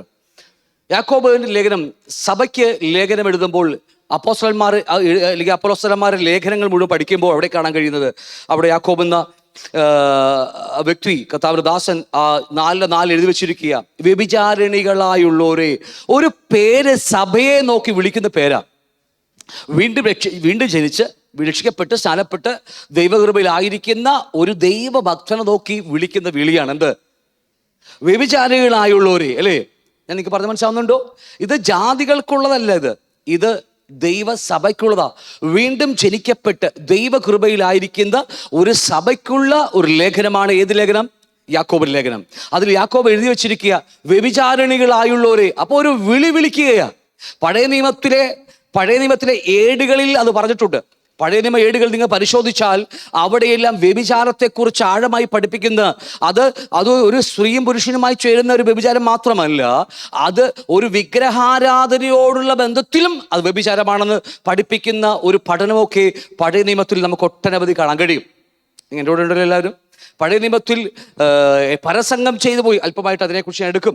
പരസംഗം ചെയ്തു പോയി. വ്യഭിചാരം വ്യത്യാസമാണ്, പരസംഗം വ്യത്യാസമാണ്. ഫാമിലി സെമിനാറൊക്കെ കുറിച്ച് പഠിക്കുമ്പോൾ നമ്മൾ ആഴമായി അതിനെക്കുറിച്ച് പഠിക്കുന്നെങ്കിൽ പോലും ഈ ക്ലാസ്സിൽ അത് കടന്നു വരുന്നുണ്ട്. അപ്പോൾ ഞാൻ പറഞ്ഞ കാര്യം, പഴയ നിയമത്തിലെ പ്രവാചകന്മാർ എഴുതി വെച്ചിരിക്കുന്ന വ്യഭിചാരിണി, അവിടെയും ഇതുപോലെ ശത്രുക്കളുമായിട്ട്, മറ്റ് ജാതീയ മനുഷ്യരുമായിട്ട്, ജാതീയ സ്ത്രീകളുമായിട്ട്, ജാതീയ വിഗ്രഹങ്ങളുമായിട്ടൊക്കെ ഇടപെടുമ്പോൾ വിളിക്കുന്നൊരു പേരാണ് വ്യഭിചാരിണി. പ്രത്യേകിച്ച് മറ്റ് വിഗ്രഹങ്ങളെ ആരാധിക്കാൻ പോകുമ്പോൾ വിളിക്കുന്ന ഒരു പേരാണ് ഏത്? വ്യഭിചാരിണി എന്ന് വിളിക്കുന്ന പേര് പഴയ നിയമത്തിൽ ഉടനീളം കാണാൻ കഴിയും. നിങ്ങൾ എന്നെ വിട്ട് നിങ്ങൾ മറ്റു പുരുഷന്റെ പോലെ പോയെന്നൊക്കെ പറഞ്ഞ് ഞാൻ അതിനെക്കുറിച്ച് എടുക്കാം. പറയുന്നൊരു വാക്യമാണ് ഇത്. പഴയ നിയമത്തോടുള്ള ബന്ധത്തിൽ യാക്കോബ് എഴുതി വെച്ചിരിക്കുകയാണ്. വ്യഭിചാരിണികളായുള്ളവരെ പറയുക. എന്നിട്ടാണ് ഈ വ്യഭിചാരിണി എന്ന വാക്ക് നമുക്ക് ശ്രദ്ധിക്കണമേ, എന്തിനോട് ചേർന്നിരിക്കുകയാണ്?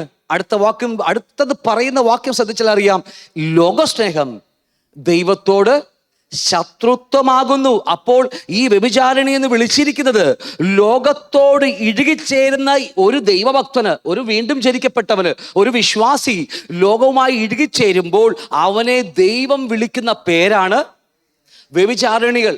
നിങ്ങൾ വെളിപ്പാട് പുസ്തകമൊക്കെ പഠിക്കുമ്പോൾ, ലേഖനങ്ങൾ പഠിക്കുമ്പോൾ, ഒരു വ്യഭിചാരിണിയും ദൈവരാജ്യം അവകാശമാക്കത്തില്ല. വായിച്ചിട്ടുണ്ടാവൂലേ? കുറുന്ത ലേഖനത്തിലും ഗലാത്യ ലേഖനത്തിലും വെളിപ്പാട് പുസ്തകം 21-ാം അധ്യായത്തിലൊക്കെ എവിടെ നോക്കിയാലും ഇതേ വാക്ക് നിങ്ങൾക്ക് കാണാൻ കഴിയും. ഒരിക്കൽ പോലും ദൈവരാജ്യം അവകാശമാക്കുകയില്ല, നരകം മാത്രമേ ഉള്ളൂ എന്ന കാര്യം മറന്നു പോകരുത്. അപ്പോൾ എന്ത് പറയുക? അപ്പോൾ വ്യഭിചാരിണി വിളിച്ചത് വേറെ ആരുമല്ല, ലോകത്തെ സ്നേഹിക്കുന്ന, വീണ്ടും രക്ഷിക്കപ്പെട്ട് സ്നാനപ്പെട്ട് ദൈവകൃപയിലായിരിക്കുന്ന ഒരു ദൈവവൈതൽ ലോകത്തെ സ്നേഹിച്ചു പോകുന്നുവെങ്കിൽ ദൈവം പറയുക അവൻ ദൈവത്തോട് ശത്രുവാണ്. നമ്മളെ വീണ്ടും ജനിക്കുന്നതിന് മുമ്പ്, നമ്മൾ കർത്താവിനെ സ്വീകരിക്കുന്നതിന് മുമ്പ്, അല്ലെങ്കിൽ റോമർക്ക് ലേഖനം 1-ാം അധ്യായം അല്ലെങ്കിൽ 1-ാം അധ്യായം 16 മുതൽ അതിൻ്റെ 3-ാം അധ്യായം 19-ാം വാക്യം വരെ യഹൂദന്മാർ പാപികളാണ്, യവനന്മാർ പാപികളാണ്, എല്ലാവരും പാപികളെന്ന് തെളിയിക്കുക കാര്യമാണ്. അവിടെ പറയുന്ന വാക്യങ്ങളൊക്കെ പഠിക്കുമ്പോൾ ദൈവത്തോട് ശത്രുക്കളായിരുന്നു. ഇപ്പോൾ ക്രിസ്തുവിന്റെ രക്തത്താൽ നമ്മെ യേശുവിനെ ദൈവത്തിന്റെ മിത്രമാക്കി മാറ്റി. പക്ഷേ നിങ്ങളല്ലേ, എന്നോട് ഉണ്ടോ നിങ്ങളെല്ലാവരും? ലേഖനങ്ങളൊക്കെ പഠിക്കുന്നത് പണ്ട് നമ്മൾ ദൈവത്തിന്റെ ശത്രുവായിരുന്നു, പക്ഷേ ക്രിസ്തുവിന്റെ രക്തത്താൽ അവൻ നമ്മെ മിത്രമാക്കി മാറ്റിയതാണ്.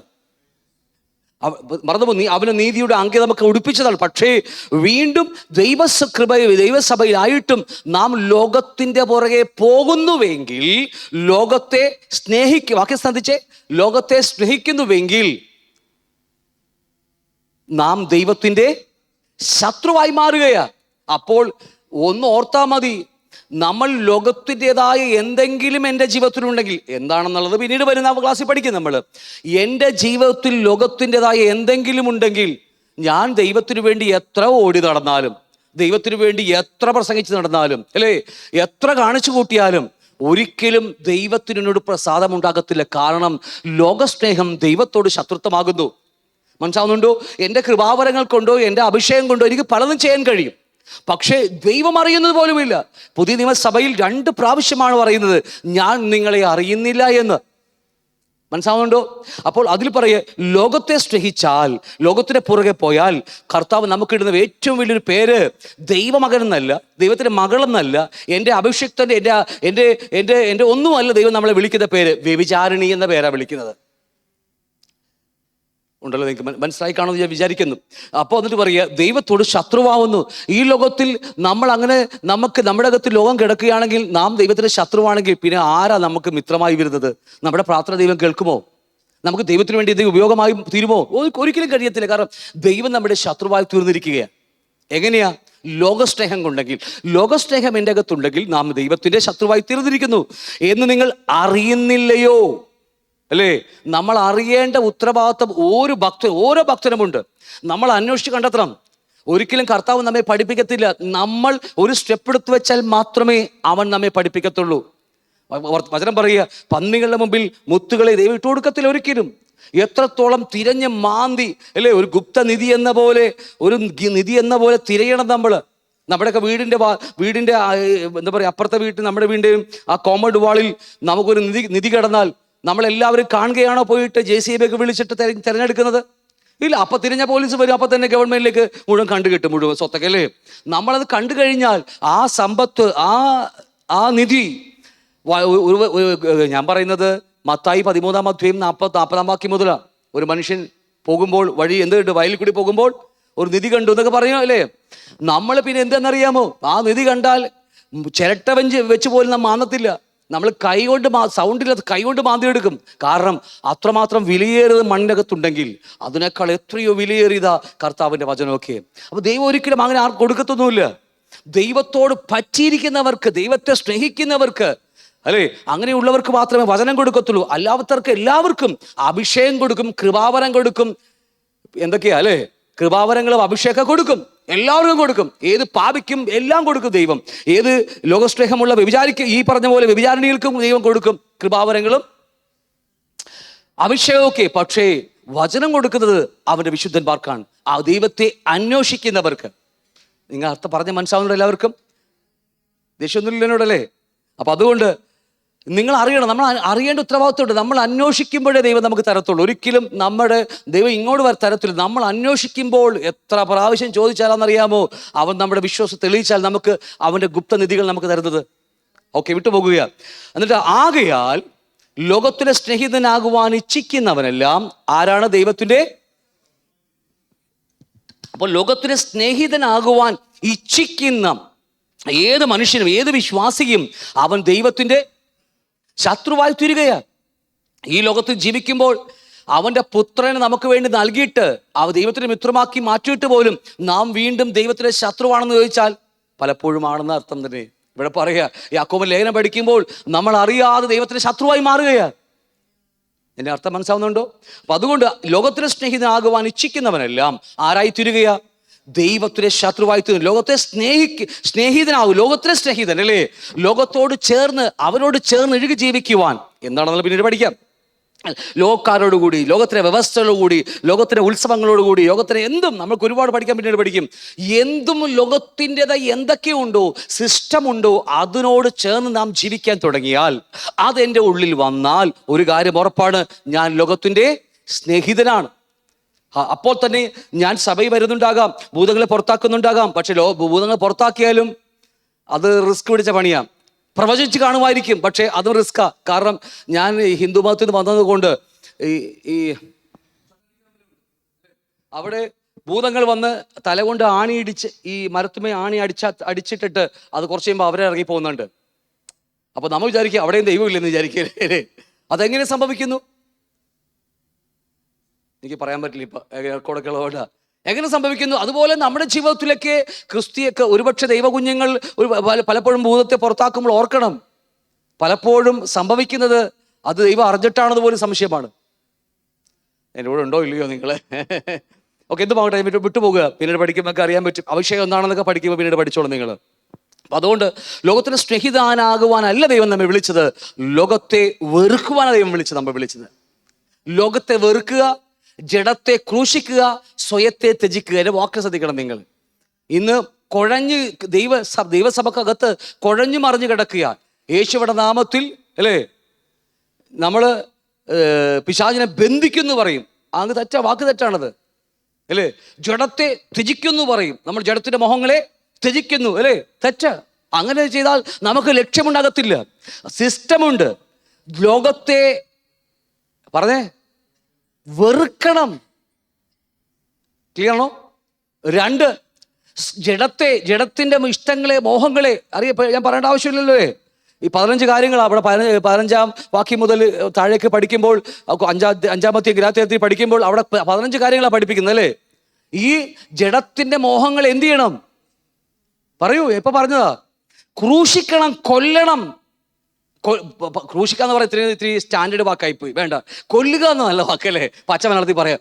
കൊല്ലണം, നമ്മുടെ ഉത്തരവാദിത്വമാ. ദൈവം നീ എൻ്റെ ജഡത്തെ ദൈവം നമ്മ പ്രാർത്ഥിച്ചിട്ട് ഒരു കാര്യമില്ല, നമ്മളെ ഏൽപ്പിച്ചിരിക്കുക ഉത്തരവാദിത്വമൊക്കെ ദൈവം. ഞാൻ പറഞ്ഞ അർത്ഥം മനസ്സിലാവുന്നുണ്ടോ? 3-ാമത് നമുക്കൊരു സ്വയമുണ്ട്. ഈ സ്വയത്തെ നമുക്ക് ക്രൂശിച്ചിട്ട് കാര്യമില്ല, കാരണം സ്വയം ഞാൻ തന്നെയാണ്. എന്നെ ക്രൂശിച്ചാൽ നേരം വെളുക്കുമ്പോൾ നിങ്ങൾക്ക് പാട്ടും പാടി എന്നെ കൊണ്ട് നടക്കാൻ പറ്റും, അത്രയേ ഉള്ളൂ.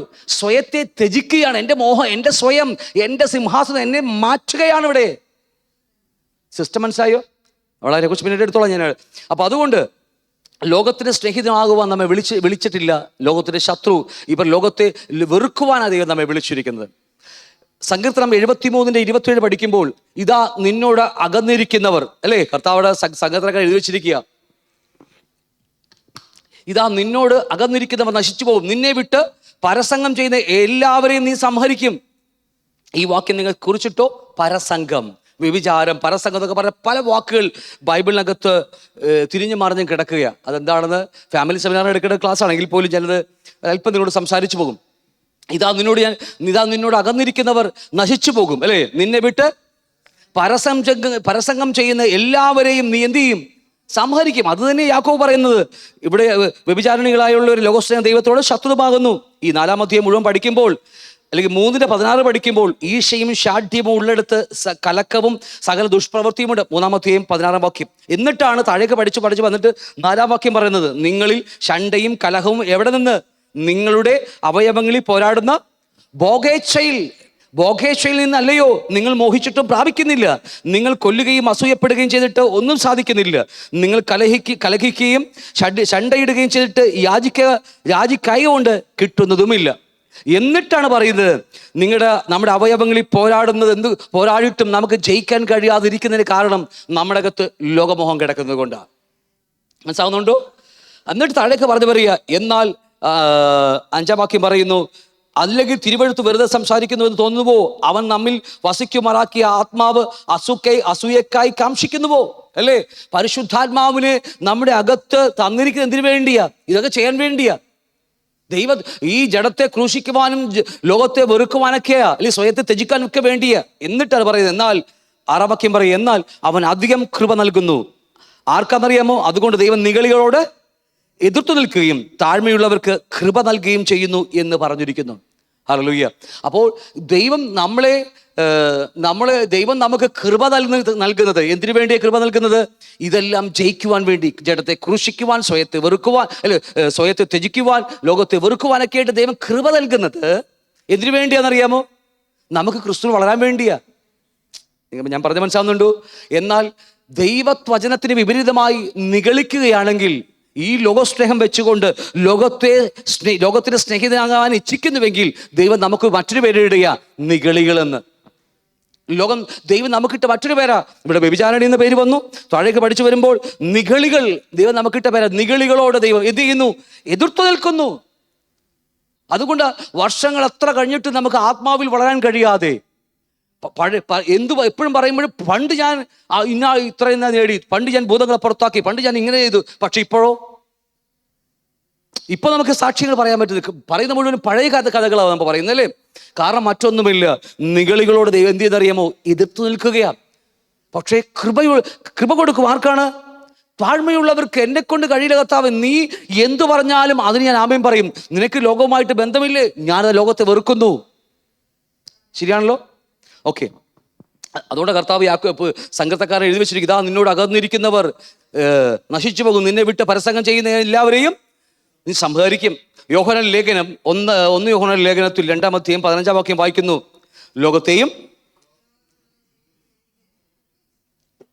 ലോകത്തിലുള്ളതിനെയും സ്നേഹിക്കരുത്. ഇത് കർത്താവ് എടുത്തു പറയാം. പണ്ടൊരിക്കൽ മത്തായിലൊരു വാക്ക് കർത്താവ് എടുത്തു പറഞ്ഞു, മാമോനെയും ദൈവത്തെയും ഒരുമിച്ച് സ്നേഹിക്കാൻ കഴിയില്ലെന്ന് പറഞ്ഞാൽ കഴിയില്ലെന്ന് തന്നെയാണ് അർത്ഥം. നമ്മൾ കൂട്ടിച്ചേർക്കുന്നത് ഒരിക്കലും. നിങ്ങൾ എൻ്റെ കൂടെ ഉണ്ടോ എല്ലാവരും? ഇന്ന് കൂട്ടിച്ചേർക്കുക. ഇന്ന് സഭക്കകത്ത് പോലും ബിസിനസ് പഠിപ്പിക്കുന്ന സഭകളായി മാറിയിരിക്കുക. സഭയ്ക്കകത്ത് അങ്ങനത്തെ ഒരു ഞാൻ സഭയുടെ പേരൊന്നും പറയില്ല, മറ്റു സഭയെ നോക്കിയാൽ എന്താ പറയുക, സൺഡേ സഭയ്ക്ക് ശേഷം ബിസിനസ് എങ്ങനെ വളർത്താമെന്ന് പഠിപ്പിക്കുന്ന അതുകൊണ്ട് അവിടേക്ക് CSC ഞാൻ വിചാരിച്ചേക്കരുത്, അവിടെ നിന്നൊക്കെ തമിഴ്നാട്ടൊക്കെ ഞാൻ കണ്ടിട്ടുണ്ട്. അപ്പോൾ ദൈവത്തെയും മാമോനെയും സേവിക്കാൻ കഴിയില്ലെന്ന് പറയും. ഇല്ലെന്നാണ് അർത്ഥം. ഇല്ലെന്ന് പറഞ്ഞ ഇല്ല, കൂട്ടിച്ചേർക്കാൻ പറ്റത്തില്ല നമുക്ക്. അതുപോലെയാ ലോകത്തിലുള്ളതിനെയും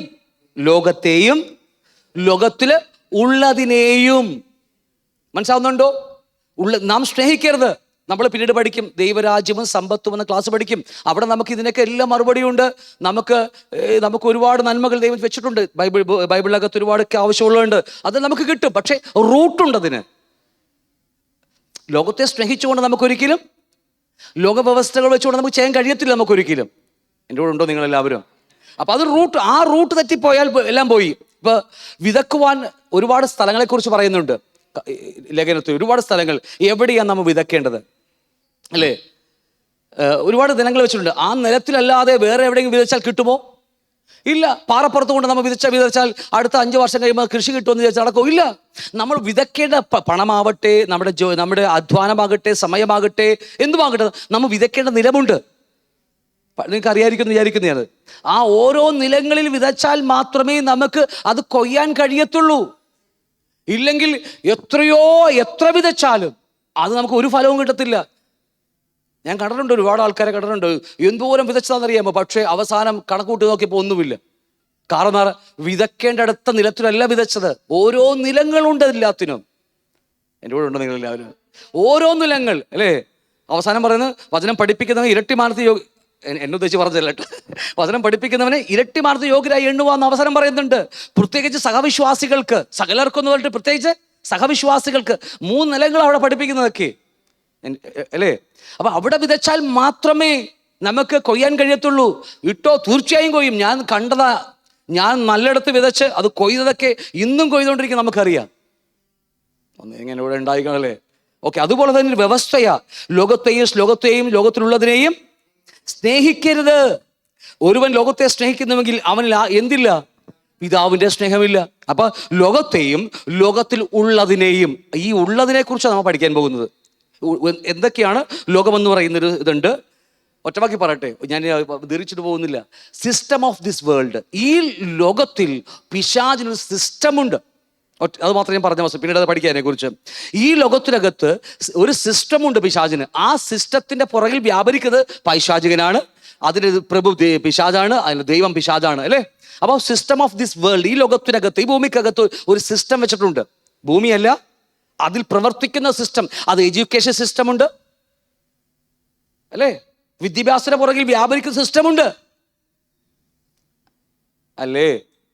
അതേന്നേ, ഏതെടുത്ത് പഠിച്ചാലും, ഇപ്പോൾ ഡെമോക്രസിയുടെ എന്താ പറയുക, അതെടുത്ത് പഠിച്ചാലും, നമ്മുടെ ഭരണഘടനയെ കുറിച്ച് പഠിച്ചാൽ അതിൻ്റെ പിന്നിലും വ്യാപരിക്കുന്നത് ഇതേ സാധനം തന്നെയാ. സിസ്റ്റങ്ങൾ. ഈ സിസ്റ്റങ്ങൾ ഇന്ന് സഭക്കകത്ത് കയറിപ്പോയിരിക്കുക. അതാ പ്രശ്നം. ആ സിസ്റ്റങ്ങൾ അവിടെ കിടക്കണം. ലോകത്തൊരു സിസ്റ്റമാണത്. ആ സിസ്റ്റം സഭക്കകത്ത് കയറിയാൽ എല്ലാം പൊട്ടിപ്പൊളിഞ്ഞു പോകും. കാരണം ഇത് എവിടത്തെ സിസ്റ്റമാണ്? അതാണ് സിസ്റ്റം ഓഫ് ദിസ് വേൾഡ്. ഈ ലോകത്തിലെ സിസ്റ്റമുണ്ട്. എന്താണെന്ന് പതിയെ പിന്നീട് പഠിക്കും നമ്മൾ. അപ്പോൾ ആ ലോകത്തെയും ലോകത്തിനുള്ളിനെയും അല്ലേ, ആ സിസ്റ്റത്തെയും സ്നേഹിക്കരുത് എന്ന് കട്ട് ആൻഡ് റൈറ്റ് ആയിട്ട് പറയുക. സ്നേഹിക്കരുത്, വേറെ മാറ്റമില്ല. ദൈവം പറഞ്ഞാൽ അതില്ലെന്ന് തന്നെ അർത്ഥം. സ്നേഹിച്ചു പോയാലുണ്ടല്ലോ നമ്മുടെ ജീവൻ തകർന്നു പോകും. എത്രയോ വിശ്വാസികൾ നല്ലവണ്ണമോടി. ഇന്ന് ലോകത്തിൽ കാണുന്ന എല്ലാ വിശ്വാസികളും വീണുപോയവരും വീഴാതിരിക്കുന്നവരും അല്ലേ, ഞാൻ പറഞ്ഞത് തകർന്നു പോയവരും വിശ്വാസം ത്യജിച്ച് ലോകത്തിലേക്ക് പോയവരൊക്കെ ഇന്ന് എനിക്ക് എത്രയോ ആൾക്കാരെ അറിയാം. വീണ്ടും ലോകത്തിലേക്ക് മടങ്ങിപ്പോയ ആൾക്കാരൊക്കെ ഒരു തലമുറയിൽ കർത്താവിന് വേണ്ടി എരിഞ്ഞവരാ, കർത്താവിനെ കണ്ടവരാ. അവര് ഉണ്ടല്ലോ നിങ്ങളല്ലേ, കർത്താവിനെ അറിഞ്ഞവരാ, അവനെ പരിശുദ്ധാത്മാവിനെ പ്രാപിച്ചവരാ, കൃപാവനം പ്രാപിച്ചവരാ. ആരും മോശക്കാരില്ല. ഞാൻ കണ്ടിടത്തോളം പറയാം, എല്ലാവരും 100% ആൾക്കാരും കർത്താവിനെ സ്നേഹിച്ച് നല്ലവണ്ണം ഇറങ്ങി വന്നവരാ. പക്ഷേ വഴിയാത്രയിൽ അറിയാതെ വന്നപ്പോൾ ലോകമകത്ത് കടന്നു, ലോകത്തെ സ്നേഹിക്കാൻ തുടങ്ങി. കാരണം നമ്മുടെ സഭക്കകത്ത് വന്നാൽ കിട്ടും എന്നാണ് പറയുന്നത്, പലപ്പോഴും പറയുന്നത്. ഈ ഒരു ദൈവദാസൻ, സഭക്കകത്ത് ഒരു ദൈവദാസൻ, ഒരു പാസ്റ്റർ എന്ന് പറയുന്ന ഒരു വ്യക്തി, ഒരു സഭയെ നയിക്കുന്ന ഒരു ഇടയെന്ന് പറയുന്ന ഒരു ശുശ്രൂഷക്കാരൻ്റെ ജോലി എന്നറിയാമോ? വരുന്ന വിശ്വാസികളുടെ ഹൃദയത്തിൽ നിന്ന് ലോകത്തെ പറിച്ചു കളയുന്ന എന്നുള്ളതാ. ജഡമോഹങ്ങളെ പറിച്ചു കളയാനാ. പറിക്കുമ്പോൾ വേദനിക്കും, തല്ലുപിടിക്കും, പാസ്റ്റർ ചീത്ത വിളിക്കും, കൊഞ്ഞനം കാട്ടും, യൂട്യൂബിൽ ഫേസ്ബുക്കിലും അല്ലേ ഒക്കെ ചീത്ത വിളിക്കും. ശരി തന്നെയാ. പക്ഷേ വേറൊരു ജോലിയില്ല ഇടയന്. പാപത്തിൽ പോകുമ്പോ പോട്ടെ ബ്രദറെ. ഈ വെള്ളതേക്കുന്ന ശവക്കല്ലറെ വായിച്ചിട്ടുണ്ടോ നിങ്ങളൊക്കെ? യെശയ്യാവൊക്കെ പ്രവാചകന്മാർ വിളിച്ചു പറയുന്നത് വെള്ളതേക്കുന്ന ശവക്കല്ല്. അവര് നരകത്തിലേക്കാണ് പോകുന്നത്. തിരിച്ചറിഞ്ഞുകൊണ്ട് അവരെ പിടിച്ചെടുക്കേണ്ട ഉത്തരവാദിത്വം ഒരു ദൈവദാസന് ഉത്തരവാദിത്വമാണ്. നിങ്ങൾക്ക് എല്ലാവർക്കും ഉത്തരവാദിത്വമുണ്ട് അതിൻ്റെത്. ഞാൻ പറയാൻ അർത്ഥം മനസ്സിലാവുന്നുണ്ടോ? അതുകൊണ്ട് ഈ ലോകത്തിലുള്ളതിലേക്ക് നമ്മുടെ ഹൃദയം മാറിപ്പോകുമ്പോൾ എത്രയോ വിശ്വാസികൾ. പിന്നെ ഒരു കാര്യം, ഇവൻ അകത്ത് കയറി അവൻ നമ്മുടെ മനസ്സിലും സോളിലൊക്കെ മറവിടം കെട്ടി, കോട്ട കെട്ടി അതിനകത്ത് വസിക്കാൻ തുടങ്ങിയാലുണ്ടല്ലോ, പിന്നെ പിശാചേന്ന് പറഞ്ഞാലും നമ്മൾ പോകേണ്ടി വരും. അവൻ ഒരിക്കലും അവിടെ നിന്ന് പോകത്തില്ല. എത്ര വലിയ അഭിഷക്തന്മാർ കൈവച്ചാൽ പോലും അവൻ നെടുമ്പാടും വീണ് മാനസാന്തരപ്പെട്ട് കരഞ്ഞാൽ മാത്രമേ ദൈവം വിടുതൽ കൊടുക്കത്തുള്ളൂ. അതുകൊണ്ട് എത്രയോ ആൾക്കാരെന്നറിയാമോ, അവരെ വഴിയാത്രയിൽ ദൈവത്തെ വിട്ടു പോയവർ, ജഡത്തിന്റെ പുറകെ പോയി ഒരു പാപത്തിൽ, വ്യഭിചാരമോ ധനമോഹമോ എന്തുവാകട്ടെ, അതിന്റെ പുറകെ പോയി അതിൽ വിട്ടുമാറേണ്ട സമയം കൃപ കൊടുത്തിട്ടും, ഞാൻ പിന്നീട് അതിനെക്കുറിച്ച് എടുത്തോളാം, നമുക്ക് കൃപ കൊടുത്തിട്ടും തിരിഞ്ഞു വരാൻ കഴിയാത്തത് കൊണ്ട് ഹൃദയയിൽ മനസ്സ് അദൃശ്യലോകമാണ് അല്ലേ. ദേഹി ലോകത്തിൽ കോട്ട കെട്ടി പിശാച് ഭരിച്ച ശേഷം പിന്നീട് എത്ര അല്ലേ? ചില മദ്യപാനത്തിൽ വീണുപോയി, അവിടുന്ന് കരകയറാൻ ആഗ്രഹമുണ്ട്, പക്ഷെ പറ്റുന്നില്ല. ദൈവം സമയം കൊടുത്തിട്ട് പോലും ആ കൃപയുടെ സമയപരിധി യൂദ ഇസ്കര്യോത്തിന് കൊടുത്തു. ഇസ്കര്യോത്ത 3.5 വർഷം കൊടുത്തു ഈ കർത്താവ്, എന്നിട്ടും മാനസാന്തരപ്പെടാത്തത് കൊണ്ടാ ആ കൃപയുടെ വാതിൽ അടഞ്ഞു പോയി പുള്ളിക്ക്. ഞാൻ ഈ പറഞ്ഞത് വളരെ ഇമ്പോർട്ടൻ്റ് ആയ വിഷയമാണ് കേട്ടോ ഞാൻ പറഞ്ഞത്. ഈ സമയപരിധി കഴിയുമ്പോൾ കൃപയുടെ വാതിലങ്ങൾ അടയും. 2 കൃപയുണ്ട്. അതിൽ ഒരു കൃപ പേഴ്സണലായിട്ട് നമുക്കുള്ളതാ, മറ്റു ആഗോളമായ ഒരു കൃപയാ. 2 പേഴ്സണലായിട്ട് നമുക്ക് എല്ലാവർക്കും ദൈവം തരുന്ന കൃപയാ. സമയപരിധിക്കുള്ളിൽ നാം അടങ്ങി വരണം. അവിടെ ദൈവം നമുക്ക് നമ്മുടെ കൂടെയുണ്ട്. പക്ഷെ സ്റ്റെപ്പ് എടുത്ത് വെക്കേണ്ടത് ആരാ? നാം ഓരോരുത്തരുവാ, നമ്മളാണ് എടുക്കേണ്ടത്. ലോകസ്നേഹമുണ്ട്, ദൈവത്തിന് കളയാൻ പറ്റുമോ? ഈ സോപ്പല്ല പിയേഴ്സ് സോപ്പിട്ടൊക്കെ ഈ സോപ്പും പിയേഴ്സ് സോപ്പും കിട്ടി ഉരച്ച് കളയാൻ പറ്റുമോ? ദൈവം ചെയ്യത്തില്ല. ദൈവം വിശ്വസ്തനും നീതിമാനും അവിടെ തന്നെ ഉണ്ടവൻ. ഒരിക്കലും അവൻ നമ്മുടെ ഹൃദയത്തിൽ ഇടിച്ചു കയറത്തില്ല. അല്ലേ?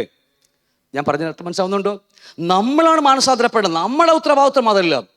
ഒരിക്കലും ഒരു മനുഷ്യന്റെ സോളിൽ ഇച്ഛാശക്തിയിൽ കയറി ഒരിക്കലും ദൈവം ഇടപെടുന്നില്ല.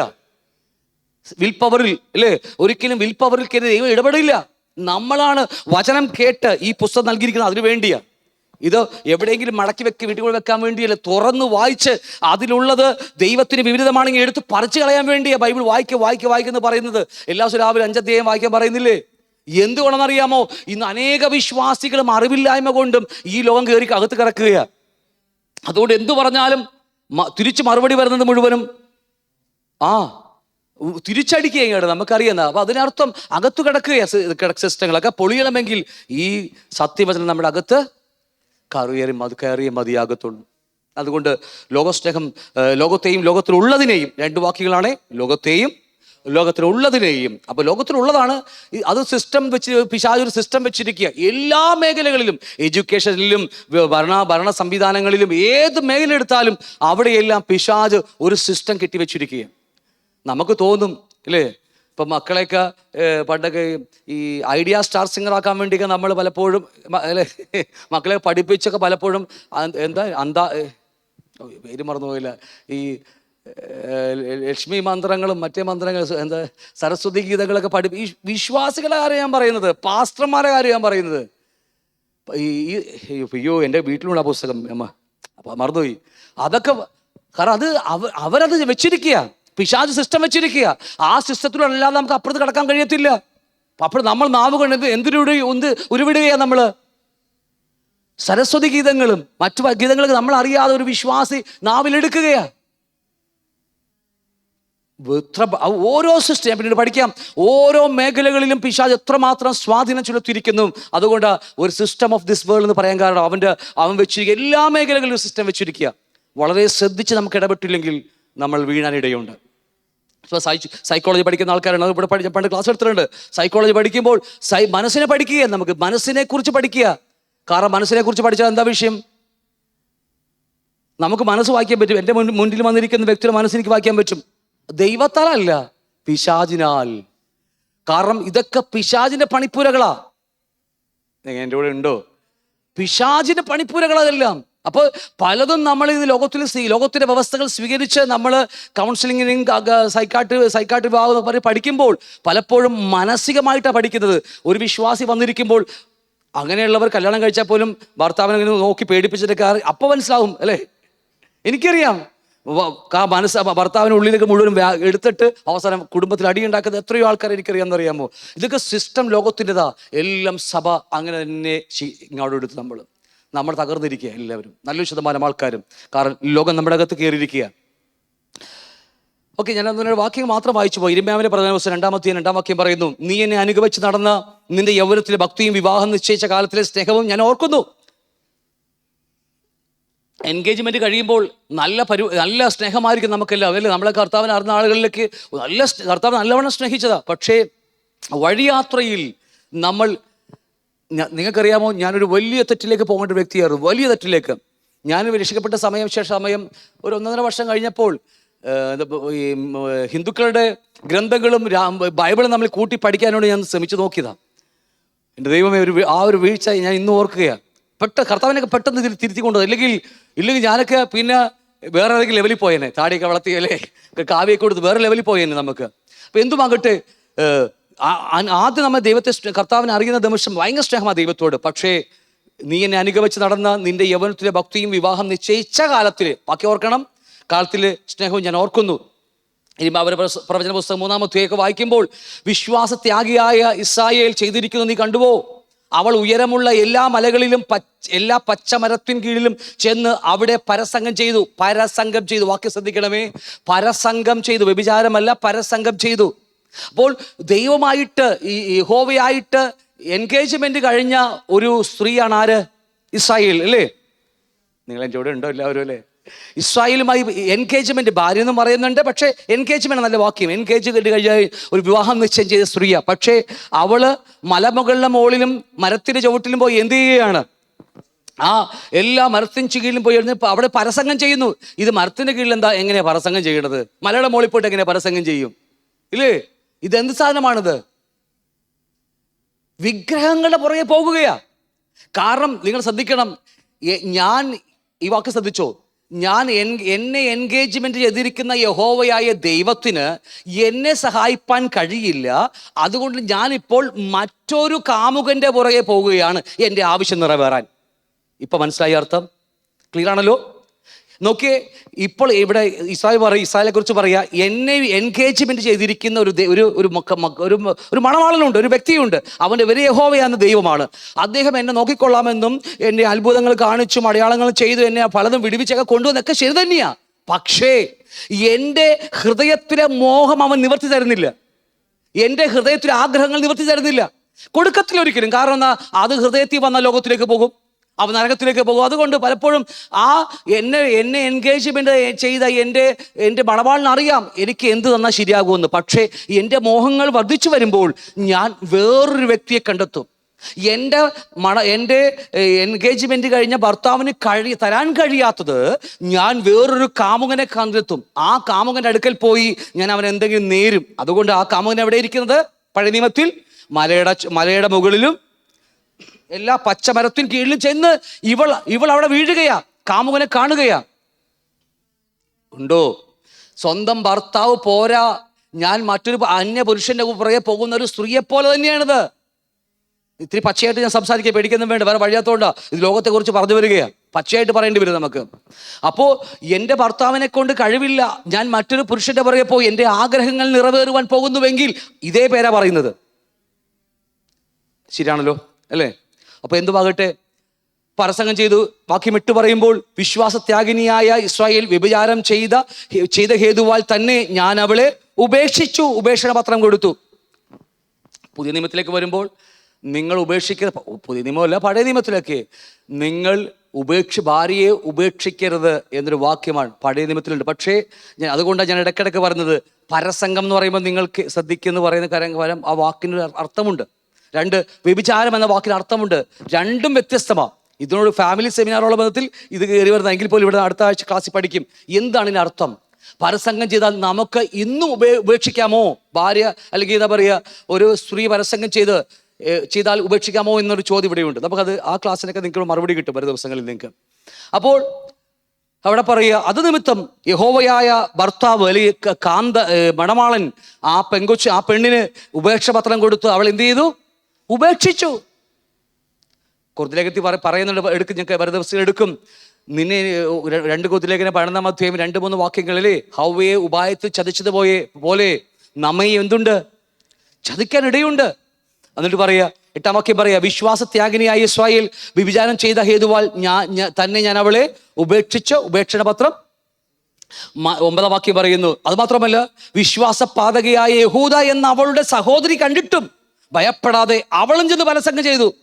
12 ഗോത്രങ്ങളിൽ 10 ഗോത്രങ്ങളായ ഇസ്രായേലും ബെന്യാമീനും യഹൂദ എന്ന് പറയുന്ന 2ാമത്തെ ഗോത്രം അല്ലേ, അനിയത്തി വ്യഭിചാരം ചെയ്തു. ദൈവം അവളെ അശൂറിലേക്ക് പ്രവാസത്തിൽ വിട്ടു.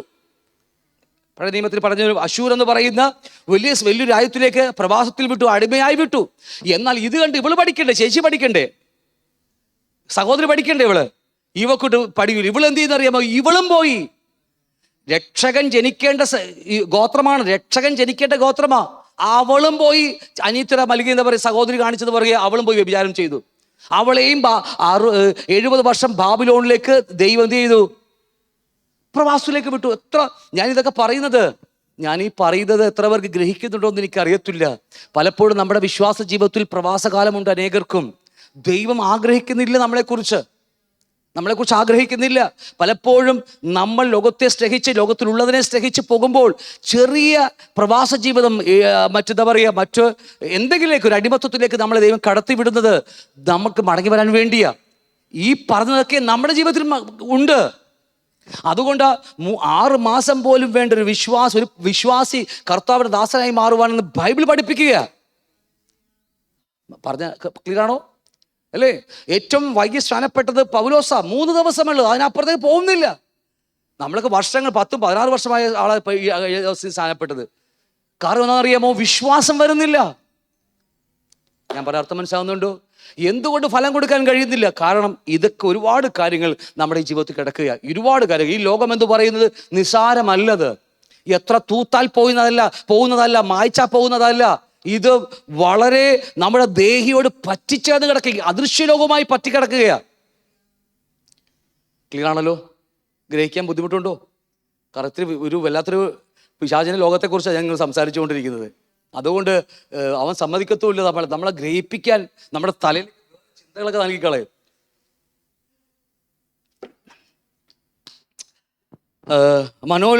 മനോലഘുത്വത്തോടെ ചെയ്ത് അവളുടെ പരസംഗം ഹേതുവായി ദേശം മല്ലപ്പെട്ടു പോയി. കല്ലിനോടും മരത്തോടും അവൾ വ്യഭിചാരം ചെയ്തു. കല്ലിനോടും മരത്തിനോടും അതല്ല വ്യഭിചാരം ചെയ്യാൻ പറ്റത്തില്ലല്ലോ. അതിനർത്ഥം വിഗ്രഹങ്ങൾ, അതിൻ്റെ പിന്നിൽ വ്യാപരിക്കുന്ന ആ ദൈവത്തോട് ലോകത്തും എന്ത് പറയുന്ന കാമുകനോട് എന്ത് ചെയ്തു?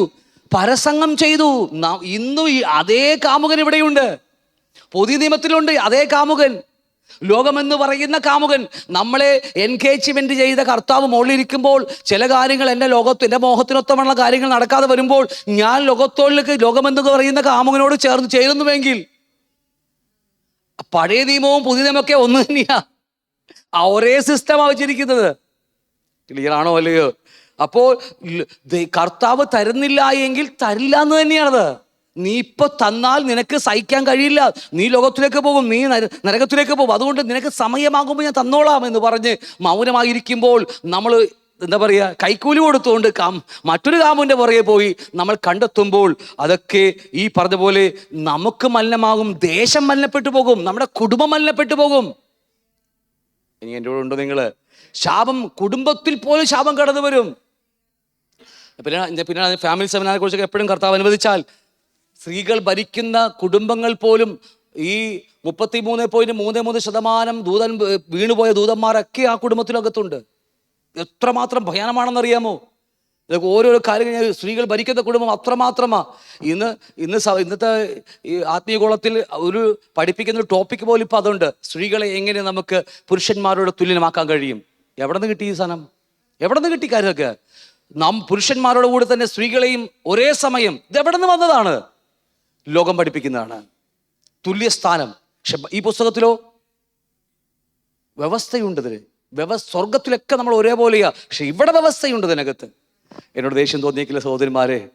ഞാൻ മൗനമായിരിക്കുന്നത് അറിവില്ലായ്മ കൊണ്ടല്ല, പറഞ്ഞാൽ പ്രശ്നമാവുമെന്ന് വിചാരിച്ചിട്ടാണ് പലതും ഞാൻ മറച്ചു കളയുന്ന പലതും നമ്മൾ. അപ്പോൾ ഞാൻ പറയുന്ന കാര്യങ്ങൾ എസെക്കിയേൽ 16-ാം അധ്യായം പഠിക്കുമ്പോൾ ഭർത്താവിന് പകരം അന്യന്മാരെ പരിഗ്രഹിച്ച് വ്യഭിചാരം ചെയ്യുന്ന സ്ത്രീയെ സകല വേശ്യാസ്ത്രീകളും സമ്മാനം വാങ്ങുന്നു. പലപ്പോഴും അവൾ ഇങ്ങോട്ട് വാങ്ങുന്നു, അങ്ങോട്ട് കൊടുക്കുന്ന കാര്യങ്ങൾ താഴെ പഠിക്കുന്നുണ്ട്. എസെക്കിയേൽ പ്രവാചകൻ പഠിപ്പിക്കുന്നുണ്ട്. നമുക്ക് അതിൻ്റെ ആവശ്യമില്ലാത്തതുകൊണ്ട് ഞാൻ വിട്ടുപോകുകയാണ്. ഭർത്താവിന് പകരക്കാരനായി അന്യന്മാരെ പരിഗ്രഹിച്ച് വ്യഭിചാരം ചെയ്യുന്ന സ്ത്രീയെ, അല്ലേ? ഈ ഭർത്താവിന് കഴിവില്ല, നമ്മുടെ കർത്താവിന് എന്നെ സഹായിപ്പാൻ കഴിയുന്നില്ല എന്ന് അറിഞ്ഞുകൊണ്ട് ഞാൻ 21 ഉപവസിച്ചും 7 ഉപവസിച്ചും പിടിച്ചു പറിച്ച് മേടിക്കുന്ന, എങ്ങനെ പിടിച്ചു വെച്ച് പ്രാർത്ഥിച്ച് മേടിക്കുന്ന പരിപാടിക്കില്ലേ ആത്മീയ കുളത്തിൽ? ഇല്ല, ഇവിടെ ഇല്ല, നമുക്ക് പുറത്തൊക്കെ ഉണ്ട് പിടിച്ചു വെച്ച് പ്രാർത്ഥിക്കുന്ന പരിപാടി. ഇതൊക്കെ കാമുകനിൽ നിന്ന് പ്രാപിച്ചെടുക്കുകയാണ്. അതുകൊണ്ടാണ് നിങ്ങൾ ഇത്ര വേഗം മറ്റൊരു ഉപദേശത്തിലേക്ക് മാറിപ്പോയോ, മറ്റൊരു ക്രിസ്തുവിലേക്ക് മാറിപ്പോയോ എന്നൊക്കെ കർത്താവ് പറയുന്നത് വേറൊന്നും കൊണ്ടല്ല. ഇത് നമ്മുടെ കർത്താവിനറിയാം, നമ്മുടെ ഭർത്താവിനറിയാം, നമ്മുടെ മണവാളിനറിയാം എനിക്ക് സമയാസമയം എന്തൊക്കെ ആവശ്യമാണെന്ന്. എല്ലാം അറിയുന്നവൻ തന്നെയാ എന്നെ നിങ്ങളെ വിളിച്ചിരിക്കുന്നത്. പക്ഷെ അതിനു മുമ്പേ നാം ചാടി ഓടുമ്പോൾ അതൊക്കെ നമുക്ക് തകർച്ചയ്ക്കാവാൻ ഇടയുണ്ട്. ഇനി അല്പം കൂടി ചിന്തിച്ചിട്ട് നമുക്ക് നിർത്താൻ പറ്റും. എന്താണ് ലോകമെന്ന് എങ്ങനെയാണ് ലോകമെന്ന് പറഞ്ഞ വാക്ക് വരാൻ കാരണം? ഞാൻ ബൈബിളിൽ പറയുന്നു, ലോകമെന്ന് ഭൂമിയെക്കുറിച്ച് ബൈബിളിൽ പറയുന്നുണ്ട്.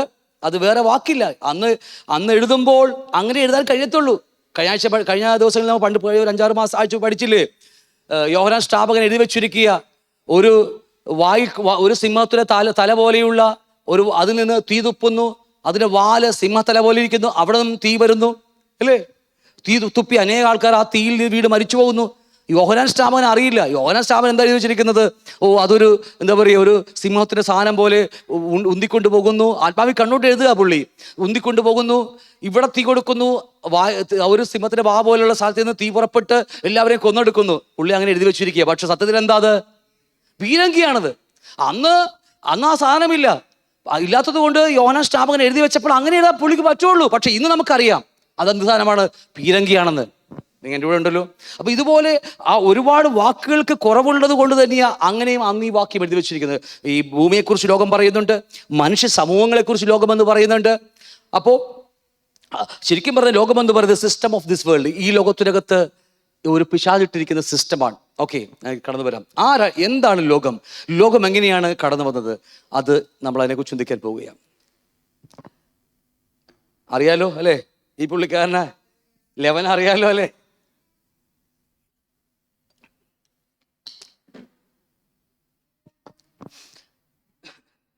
എസെക്കിയേൽ പ്രവചന പുസ്തകം 28-ാം അധ്യായം 13-ാം വാക്യത്തിൽ, നീ ദൈവത്തിന് തോട്ടമായ ഏദനിലായിരുന്നു. താമ്രമണി, പീതരക്തം, വജ്രം, പുഷ്യരാഗം, ഗോമേതകം, സൂര്യകാന്തം, നിലക്കല്ല്, മാണിക്യം, മരതകം മുതലായ സകല രക്തങ്ങളും നിന്നെ മൂടിയിരുന്നു. നിന്നെ തീർത്ത നാളിൽ നിന്നിലുള്ള തടങ്ങളും കൂടുകളും പണി പൊന്നുകൊണ്ടുള്ളതായിരുന്നു. രസമാണ് ഇതിനെക്കുറിച്ച്. തടങ്ങൾ, കൂടുകളൊക്കെ ഒരു പൈപ്പുകൾ, ഇതിനെക്കുറിച്ച് പറയുന്ന വാക്കുകളാണ്. ഞാൻ അതിലേക്ക് പോകുന്നില്ല. അപ്പോൾ ഈ ദൈവം, യഹോവയായ സാക്ഷാൽ ഏകദൈവമായ ദൈവം എവിടെയൊക്കെ പോകുന്നുവോ അവൻ്റെ കൂടെ ഈ പറഞ്ഞ വ്യക്തിയുമുണ്ട്. ആരാ? കെരൂബ് എന്ന് പറയുന്ന. എവിടെയൊക്കെ പോകുന്നുവോ അവിടെയൊക്കെ ഇദ്ദേഹം പോകുമായിരുന്നു. കാരണം ദൈവത്തിൻ്റെ 3 ശ്രേഷ്ഠ ദൂതന്മാരുണ്ടായിരുന്നു, മിഖായേൽ, ഗബ്രിയേലും പിന്നെ ഈ ദൂതനും. അത് 100% ദൂതന്മാരും ഇദ്ദേഹത്തിൻ്റെ ശിങ്കിടികളായിരുന്നു. അപ്പോൾ ഈ ദൈവത്തിൻ്റെ ഏറ്റവും ശ്രേഷ്ഠ ദൂതൻ ഇദ്ദേഹം തന്നെയായിരുന്നു. അതുകൊണ്ടാണ് മിഖായേൽ പോലും ഭർഷിക്കാതെ യഹോവ നിന്നോട് ചെയ്യട്ടെ എന്ന് എഴുതി വെച്ചിരിക്കുന്നത്. കാരണം മിഖായേലിനേക്കാളും വലിയ ആര്? വിളിയിൽ ആരാ? സൃഷ്ടിപ്പിൽ ഇവനാ വലിയവൻ. ദൈവം എവിടെയൊക്കെ പോകുന്നുവോ അവിടെയൊക്കെ ദൈവത്തിന് മറയായി ഇവനും കൂടെ പോകുമായിരുന്നു, കെരൂബായ ഈ വ്യക്തിയും. അങ്ങനെ ആദ്യ ദൈവം സൃഷ്ടിച്ച പുരാതന ഭൂമിയിൽ, ഈ കാണുന്ന ഭൂമിയല്ല, ഇന്ന് കാണുന്ന ഭൂമിയല്ല, ഉൽപ്പത്തി 1:1 ആദ്യ ഭൂമി, ആ ഭൂമി, പുരാതന ഭൂമിയെ അന്ന് ദൈവത്തിന്റെ പ്രൊജക്റ്റ് ആരംഭിച്ചിട്ടില്ല. ഭൂമി സൃഷ്ടിച്ചു എങ്കിൽ പോലും ആ ഭൂമിയിലേക്ക് ദൈവം ഇറങ്ങി വരുമ്പോൾ ഈ പുള്ളിക്കാരനും ദൈവത്തിന്റെ കൂടെ വരുമായിരുന്നു. കാരണം കെരൂബ വാഹനം അല്ലേ, കെരൂബിന്റെ വാഹനമേറി യഹോവ വരുമ്പോൾ യഹോവയുടെ കൂടെ ഇദ്ദേഹം ഉണ്ടായിരുന്നു അല്ലേ. അത്രയും നമ്മൾ പഠിച്ചിട്ടുണ്ട്. നമ്മൾ ജ്ഞാനിയുടെ കൂടെ നടന്നാൽ നീയും അപ്പോൾ സൗന്ദര്യ സമ്പൂർണ്ണമായ ദൈവത്തിൻ്റെ കൂടെ ഇവൻ നടക്കാൻ തുടങ്ങിയപ്പോൾ ഇവന് സൗന്ദര്യം വർദ്ധിക്കാൻ തുടങ്ങി. ജ്ഞാനസമ്പൂർണ്ണമായ ദൈവത്തിൻ്റെ കൂടെ ഇവൻ നടക്കാൻ തുടങ്ങിയപ്പോൾ ഇവന് ജ്ഞാനം വർദ്ധിക്കാൻ തുടങ്ങി അല്ലേ. ശക്തനായ ദൈവത്തിൻ്റെ കൂടെ ഇവൻ നടക്കാൻ തുടങ്ങിയപ്പോൾ ഇവന് ശക്തി പ്രാപിക്കാൻ തുടങ്ങി. പതിയെ ഇവന്റെ ഹൃദയം നിഗളിക്കാൻ തുടങ്ങി. ദൈവം അങ്ങനെ ഇവനെയും ഇവന്റെ താഴെയുള്ള 1/3 ദൂതന്മാർ, 3 ശ്രേഷ്ഠ ദൂതന്മാരാ, മിഖായേൽ, ഗബ്രിയേൽ, ഈ കെരൂബ്. അപ്പോൾ സ്വർഗത്തിൽ 100% ദൂതന്മാരുണ്ടെങ്കിൽ അതിൽ 1/3 ദൂതന്മാർ ഇവനെ സപ്പോർട്ട് ചെയ്തപ്പോൾ അവനെയും അവൻ്റെ ശിങ്കിടികളെയും അവൻ്റെ ദൂതന്മാരെയും വെട്ടി താഴെ കിട്ടു എന്ന് കഴിഞ്ഞ ആളുകളിലൊക്കെ നമ്മൾ പഠിച്ചിട്ടുണ്ട്. ഓർമ്മയുണ്ടോ? അതാണ് 33.33% ദൂതന്മാർ. അതാണ് ഇന്ന് ലോകത്തിൽ കാണുന്ന 33.33% ദൂതന്മാർ സ്വർഗം വിട്ട് ഭൂമിയിലേക്ക് ഇറങ്ങിപ്പോയെന്ന് നമുക്ക് കണ്ടു കഴിഞ്ഞു. ഇവിടം മുതലാണ് ഈ ലോകമെന്ന് പറയുന്ന, ഇവിടെ മുതലല്ല, തുടർന്നൊരു കാര്യം കൊണ്ട് അത് അവിടെ മുതലാണ് ലോകത്തിന് അടിസ്ഥാനമിട്ടത്.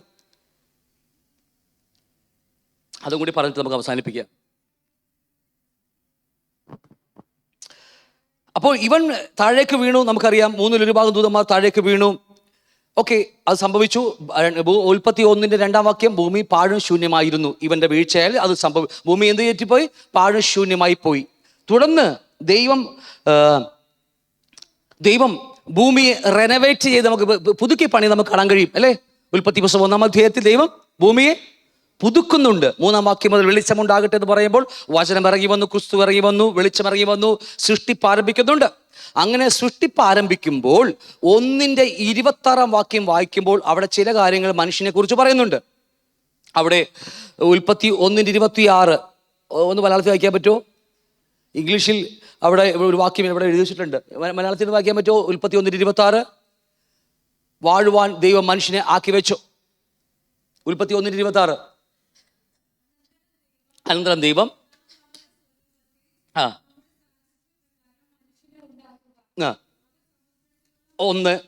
അവൻ സമുദ്രത്തിലുള്ള മത്സ്യങ്ങളുടെ മേൽ വാഴട്ടെ, രണ്ട് ആകാശത്തുള്ള പർവ്വജാതിയിൽ മേലും വാഴട്ടെ എന്ന് പറഞ്ഞു. അടുത്തത് എല്ലാ അനിമൽസിന്റെ മേലും എല്ലാ മൃഗങ്ങളുടെ മേലും മനുഷ്യൻ വാഴട്ടെ. എല്ലാ ഭൂമിയിലുള്ള സകലമിതമായ എല്ലാ പ്ലാനറ്റിന് മേലും അല്ല മനുഷ്യന്റെ എല്ലാ ഈ മരങ്ങളുടെ മേലും എന്നുവെച്ചാൽ ഭൂമിയിലുള്ള സകലത്തിന്റെ മേലും വാഴട്ടെ എന്ന് പറഞ്ഞു. അടുത്തത് എല്ലാ റെപ്റ്റൈൽ സാധനങ്ങൾ എല്ലാത്തിൻ്റെ മേലും വാഴട്ടെ എന്ന് അന്ന് കർത്താവ് യഹോവയായ ദൈവം മനുഷ്യനോട് കൽപ്പിച്ചു. മനസ്സിലായോ?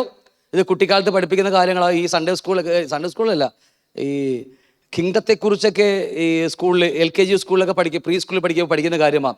അപ്പോൾ ദൈവം മനുഷ്യനെ സൃഷ്ടിക്കാൻ സൃഷ്ടിക്കാൻ പോകുന്നതേ ഉള്ളൂ. ഉൽപ്പത്തി പുസ്തകം 1:26 ഈ മനുഷ്യനെ സൃഷ്ടിക്കുമ്പോൾ എന്തിനു വേണ്ടി എന്നുള്ള കാര്യം അവിടെ എഴുതി വെച്ചിരിക്കുക. എന്തിനു വേണ്ടി ദൈവം മനുഷ്യനെ സൃഷ്ടിച്ചത്? ഒന്ന്, അവൻ കിങ്ഡം ഓഫ് ഫിഷ്, എല്ലാ മത്സ്യത്തിൻ്റെ കിങ്ഡത്തിൻ്റെ മേൽ ഭരിക്കുവാൻ. കാരണം ഞാൻ അങ്ങനെ പറയാൻ കാരണം, ഒരു കിങ്ഡം ആകുമ്പോൾ അതിലൊരു കിങ് ഉണ്ട്, ആണല്ലോ. ഒരു കിങ്ഡം ആകുമ്പോൾ അതിൽ ആരുണ്ട്? ഒരു രാജാവുണ്ട്. ആരാ രാജാവ്? സമുദ്രത്തിലെ രാജാവ് ആരാ? Blue whale, നീലത്തിമിംഗലം. ഒരു നേരത്തെ അദ്ദേഹത്തിന്റെ ബ്രേക്ക്ഫാസ്റ്റ് 5 ടൺ മീനാണ്. ദൈവം കൊടുക്കുന്നു ഇന്ന് അല്ലേ. 5 ടൺ മീൻ. ഇവിടെ 1 കിലോ ഉണ്ടെങ്കിൽ ഒരാഴ്ച നിൽക്കും നമുക്ക് അല്ലേ.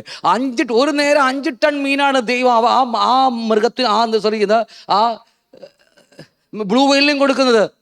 ഇതൊക്കെ ഓർത്താൽ മതി.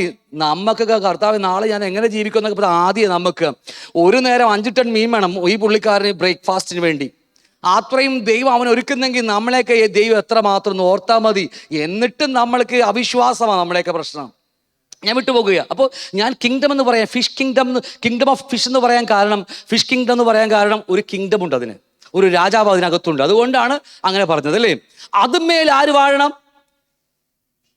മനുഷ്യന് വാഴാൻ വെച്ചിരിക്കുക അല്ലേ. ഞാൻ ലോകം എങ്ങനെ വന്നു പറയാൻ പോവുകയാണ്. അപ്പോൾ ദൈവം മനുഷ്യനോട് 5 കിങ്ഡത്തിന്റെ മേൽ വാഴുവാൻ പറഞ്ഞു അല്ലേ. ആ ഒന്നാമത്തെ കിങ്ഡം ഫിഷ് കിങ്ഡം, ആ കിങ്ഡത്തിന് മേൽ ഒരു രാജാവുണ്ട്. അവിടെ നിയമങ്ങളൊക്കെ ഉണ്ട്. അവിടെ നിന്ന് കരയെ കയറി വന്നാൽ അവൻ ജീവിക്കത്തില്ല. അത് നിയമമാണ്, അവിടുത്തെ നിയമമാണ്. ഏതെങ്കിലും മീൻ കരയെ കയറി വന്ന് ജീവിക്കുമോ? എനിക്കറിയത്തില്ല അല്ലേ. അപ്പോൾ എന്തായാലും ജീവിക്കില്ല എന്നാണ് ഞാൻ വിചാരിക്കുന്നത്. അപ്പോൾ അതൊരു നിയമമാണ് അവർക്ക്. അങ്ങനെ നിയമങ്ങളൊക്കെ ഉണ്ട്, രാജാവുണ്ട്, നിയമമുണ്ട്, ഒക്കെ ഉണ്ട് അതുങ്ങൾക്ക്. അപ്പോൾ ഫിഷ് കിങ്ഡത്തിന് മേൽ വാഴട്ടെ. രണ്ടാമത് എന്താണ്? ബേർഡ്സ് കിങ്ഡം അല്ലേ. അവിടെ കാണാം കിങ്ഡം ഓഫ് ബേർഡ്സ് അല്ലേ. Birds kingdom. അപ്പോൾ പറവകളുണ്ട്. ആരാ പറവകളുടെ രാജാവ്? ആരാണ്? നമുക്ക് കേട്ടിട്ടുണ്ട്, സ്കൂളൊക്കെ പഠിച്ചിട്ടുണ്ടല്ലേ. അപ്പോൾ പറവകൾക്ക് രാജാവുണ്ട്, നിയമങ്ങളുണ്ട്. അവരുടെ നിയമങ്ങൾക്ക് അവരുടെ ചിറകിന്മേലുണ്ട്. നമുക്കറിയാം അവരുടെ നിയമം ആ ചിറകിന്മേലാണ് ഇല്ലേ. ഒരു കുഞ്ഞ് ജനിച്ചാൽ ആരും പഠിപ്പിക്കേണ്ട, അറിയാതെ അവൻ പറന്നു പോകും. പക്ഷേ കഴുകൻ തന്നെ കുഞ്ഞിനെ പഠിപ്പിക്കുന്നത് എങ്ങനെയാണെന്ന് നമ്മൾ ക്ലാസ് ഉണ്ട് അതിനെക്കുറിച്ച്. അതുപോലെ ദൈവം നമ്മളെ പഠിപ്പിച്ചുകൊണ്ടിരിക്കുന്നത് ഒക്കെ വിട്ടുപോകുകയാണ്. അപ്പോൾ ഈ പക്ഷികളുടെ മേലും വാഴുവാൻ ദൈവം നമുക്ക് എന്ത് തന്നിട്ടുണ്ട്? വാഴട്ടെ എന്ന വാക്ക് വാഴട്ടെ തന്നെ വായിച്ചത് അല്ലേ. അധികാരം തന്നിരിക്കുക ദൈവം നമുക്കല്ല. ഇപ്പോഴത്തെ കാര്യമല്ല, ഞാൻ ഉൽപ്പത്തിയെക്കുറിച്ച് പറഞ്ഞു വരികയാണ്. അടുത്തെന്താ? എല്ലാത്തര കിങ്ഡം ഓഫ് അനിമൽ കിങ്ഡം, എല്ലാവിധമായ നാൽക്കാലി ഇഴജാതിയല്ല, നാൽക്കാലികൾ, മൃഗങ്ങൾ അല്ലേ. പട്ടി, പൂച്ച, കോഴി, താറാവ് എന്നൊക്കെ പറയും. എല്ലാ സിംഹം ഒക്കെ പറയുന്ന മൃഗങ്ങളുടെ മേൽ വാഴുവാൻ ദൈവം നമുക്ക് അധികാരം നൽകിയിട്ടുണ്ട്. മറന്നു പോകരുത്. ഇത് എൻ്റെ വാക്കല്ല, ബൈബിൾ വാക്ക് സിസ്റ്റർ വായിച്ച് ഏൽപ്പിച്ചതാണ് നിങ്ങൾക്ക്. അടുത്തത് ഇഴജാതികൾ ഭൂമിമേൽ. റെപ്റ്റൈൽ കിങ്ഡം അല്ലേ. ഇവിടെയുണ്ട് കിങ്ഡം ഓഫ് റെപ്റ്റൈൽസ്, ഇഴജാതികൾ, പാമ്പ്, പിന്നെന്തൊക്കെയാ എന്തുവാണ് ഇഴജാതികളുടെ മേൽ വാഴുവാൻ ദൈവം മനുഷ്യനെ വിളിച്ചിരിക്കുക. വാക്ക് ശ്രദ്ധിച്ചു പോകരുത്, നിങ്ങൾ വാക്യം വിട്ടു പോകരുത്. വാഴുവാൻ ഇന്നില്ല, അത് വേറെ കാര്യം, അത് വിട്ടേക്ക്. വാഴുവാൻ വിളിച്ചിരിക്കുക. പിന്നെ അടുത്തെന്താണ്? എല്ലാ ഭൂമിയിൽ മേലും ഓവറോൾ എർത്ത് എവിടെ എഴുതിയിട്ടുണ്ട്. എല്ലാ പ്ലാനറ്റിനും എല്ലാവിധമായ ഈ ഭൂമിക്കകത്തുള്ള എല്ലാ സൃഷ്ടികളുടെ മേലും മീൻസ് എല്ലാ ഭൂമിയിൽ മേലും വാഴുവാൻ ദൈവം 5 കിങ്ഡത്തിന് മേൽ ദൈവം മനുഷ്യനാക്കി വെച്ച കിങ്ഡം ഓഫ് പ്ലാന്റ്സ് എന്നൊക്കെയല്ലേ എർത്തിനെ കുറിച്ച് പറയുക. Kingdom of plants. അവിടെ ഇതെല്ലാം വാഴുവാൻ ദൈവം മനുഷ്യനെ 5 കിങ്ഡത്തിന് മേൽ വാഴുവാൻ ദൈവം മനുഷ്യനെ ആക്കി വെച്ചു. ഇത്രയും മനസ്സിലായോ? എന്നിട്ട് 6ാമത്തെ കിങ്ഡം മനുഷ്യർക്ക് എന്തുകൊണ്ടാണ് 666 വന്നത്? 6 വന്നതൊക്കെ ഇവിടെ തന്നെ നിങ്ങൾക്ക് മനസ്സിലായി കാണുമെന്ന് ഞാൻ വിചാരിക്കും അല്ലേ? 6ാമത്തെ രാജ്യത്തിൽ മനുഷ്യന്റെ കിങ്ഡം വെച്ചു, 6th കിങ്ഡം വെച്ചു. അതാണ് ഇതാ കാണുന്ന മനുഷ്യന്റെ സോള് ഭരിക്കുവാൻ. ഭൂമി ശരീരം എവിടെയായിരിക്കുന്നത്? ഇവിടെയാ. അവന്റെ സോൾ എവിടെയാണെന്നറിയാമോ? അദൃശ്യമായൊരു 6ാമത്തെ ലോകമുണ്ട്. ഈ വാക്ക് ശ്രദ്ധിക്കണമേ. പിശാചിന് സംഖ്യയായ 666 എവിടെ നിന്ന് വന്നു എന്നൊക്കെ ഇപ്പം നിങ്ങൾക്ക് മനസ്സിലാകും. പണ്ട് പഠിച്ചിട്ടുണ്ട് നമ്മൾ, എന്നാൽ പോലും പറയാം. അപ്പോൾ 6th കിങ്ഡമായ മാനുഷിക രാജ്യം. ആരാ മനുഷ്യൻ? മനുഷ്യനാരാ? ജീവനുള്ള ദേഹി, ലിവിങ് സോൾ എന്നാ ഉൽപ്പത്തി പുസ്തകം 2:7 പറയുന്നല്ലേ. അവൻ ജീവനുള്ള ദേഹിയായിത്തീരുന്നു. ഒരുപാട് ആൾക്കാർ പഠിപ്പിക്കുന്നത് മനുഷ്യൻ ആത്മാവാകുന്നു അല്ലേ? അല്ല. മനുഷ്യന് ആത്മാവുണ്ട്, മനുഷ്യന് ബോഡിയുണ്ട്, പക്ഷേ മനുഷ്യൻ സോളാകുന്നു, ലിവിങ് സോൾ. അവന് തീരുമാനമെടുക്കാം. മനുഷ്യന്റെ ആത്മാവ് ദൈവബോധമുള്ളതാ, ദൈവത്തോട് സമത്വമുള്ളതാ, ദൈവത്തെക്കുറിച്ച് അറിയാൻ ആഗ്രഹമുള്ളവനാ. അവൻ എന്നും ദൈവത്തിന് കീഴ്പ്പെടുന്നവനുമാണ്. നമ്മൾ കീഴ്പ്പെടുവോ? അപ്പൊ നമ്മളല്ല, സ്പിരിറ്റ് അല്ല സോള്, സ്പിരിറ്റ് അല്ല മനുഷ്യൻ. ബോഡിയോ എന്നും ഈ മണ്ണിനോടാ സ്നേഹം, എന്നും മണ്ണിനോട്. അറിയാതെ റോട്ടിൽ കൂടി പോകുമ്പോൾ തുണിക്കട ഒരു കൊള്ളാവുന്ന ഷർട്ട് കണ്ട അറിയാതെ കണ്ണ് മാറിപ്പോകും നമ്മുടെയൊക്കെ അല്ലേ? നമ്മുടെ അല്ല, എൻ്റെ കാര്യം പറഞ്ഞതാ അല്ലേ? അറിയാതെ കണ്ണ് ഈ ലോകത്ത് ഈ ബോഡി മണ്ണിന്നായതുകൊണ്ട് മണ്ണിനോടാ ബോധം. ഒരു പുതിയ കാറ് പോകുമ്പോൾ അറിയാതെ കൊള്ളാം, അതിൻ്റെ എഞ്ചിനൊക്കെ എങ്ങനെയാണെന്നൊക്കെ നമ്മൾ അറിയാതെ ചെയ്ത് നമ്മൾ പണ്ട് ആയിപ്പോയത് കൊണ്ടാണ്. അപ്പോൾ ഞാൻ പറഞ്ഞത് ഈ 6th കിങ്ഡം നമ്മുടെ സോളിന് ഇരിക്കാൻ വേണ്ടി ദൈവം കൊടുത്ത കാര്യമാണ്. സോൾ മനസ്സിലാവുന്നുണ്ടോ? ദേഹി. അവിടെ വാഴുവാൻ മനുഷ്യന എന്നത് ബോഡിയല്ല, സോളാകുന്നു. ലിവിങ് സോൾ എന്നാണ് എഴുതിയിരിക്കുന്നത് ഉൽപ്പത്തി പുസ്തകം 1:2 വാക്യത്തിൽ അല്ലേ? അപ്പോൾ ഓക്കെ.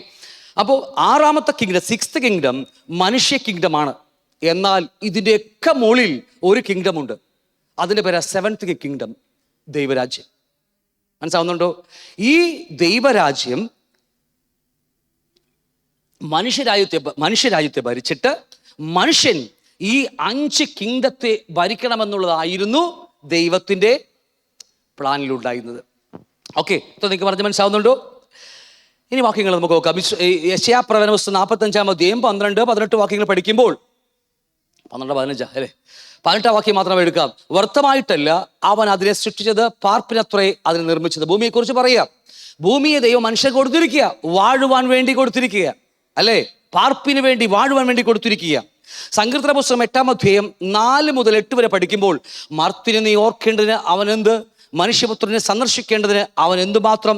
5-ാം വാക്യം, നീ അവനെ ദൈവത്തെക്കാൾ അല്പം താഴ്ത്തി തേജസ്സും ബഹുമാനവും അവനെ അണിയിച്ചിരിക്കുന്നു. അപ്പോൾ മനുഷ്യനെ ദൈവം സൃഷ്ടിക്കുമ്പോൾ എത്രമാത്രം താഴ്ത്തിയാണ് മനുഷ്യൻ സൃഷ്ടിച്ചിരിക്കുന്നത്? അല്പം ദൈവത്തെക്കാൾ താഴ്ത്തി. ആ താഴ്ച എന്താ? ഇവിടെ പഠിച്ചിട്ടുണ്ട്, നമ്മൾ പഠിച്ചിട്ടുണ്ട് ഇവിടെ. ദൈവത്തെക്കാൾ അല്പം താഴ്ത്തി മനുഷ്യനെ സൃഷ്ടിച്ചു. എന്താണ് അല്പം? പറഞ്ഞോ. ഇതിന് എബ്രായ ലേഖനത്തിൽ പറയുന്നുണ്ട്, ദൂതന്മാർ എബ്രായ ലേഖനത്തിൽ പറയുന്നുണ്ട് 2-7 വാക്യം അല്ലേ? നീ അവരെ ദൂതന്മാരെക്കാൾ അല്പം താഴ്ത്തി നമ്മെ സൃഷ്ടിച്ചു. മനുഷ്യരെ നമ്മളെ കുറിച്ച് പറയുക. ആ സംഗീതക്കാരൻ പറയുന്നു ദൈവത്തെക്കാൾ അല്പം താഴ്ത്തി. ഇവിടെ പറയുന്നു എബ്രായ ലേഖന കർത്താവ് പറയുക ദൂതന്മാരെക്കാൾ അല്പം താഴ്ത്തി. എന്താണ് അല്പം താഴ്ന്നിരിക്കുന്നത്? നമുക്ക് എനിക്ക് ഇത്തിരി മുടി പോയി, ആണോ? ഇച്ചിരി അല്ല, ഒത്തിരി അല്ലേ? എന്താ? അതാണോ? പറ. ഇവിടെ പഠിച്ചതാ എന്തോരം. ഞാൻ നമ്മുടെ തൊണ്ടോരം എന്തോരം മനുഷ്യനെ കുറിച്ച് കീറി മുറിച്ച് പഠിച്ചതാ. അതിനെക്കുറിച്ചൊക്കെ എന്തോ അല്പം താഴ്ത്തിയത്. ദൈവത്തെക്കാൾ അല്പം താഴ്ത്തി നമുക്ക് എന്താ കുറവുള്ളത്? ദൂതന്മാരെക്കാൾ അല്പം താഴ്ത്തി നമുക്ക് എന്താ കുറവുള്ളത്? ആ കുറവ് മാറിയാൽ നമ്മൾ സ്വർഗീയന്മാരായി. പറ. മണ്ണാങ്കട്ട ഏതാ? പറ. ശരീരം. പഠിച്ച് പരപ്പുറത്ത് കയറി പറഞ്ഞ പോലെ ഇപ്പൊ അല്ലേ? ഈ ശരീരം പൊടിയിൽ നിന്നായിപ്പോയി, മണ്ണിൽ ഇവിടെ താഴെ നിന്നായിപ്പോയി.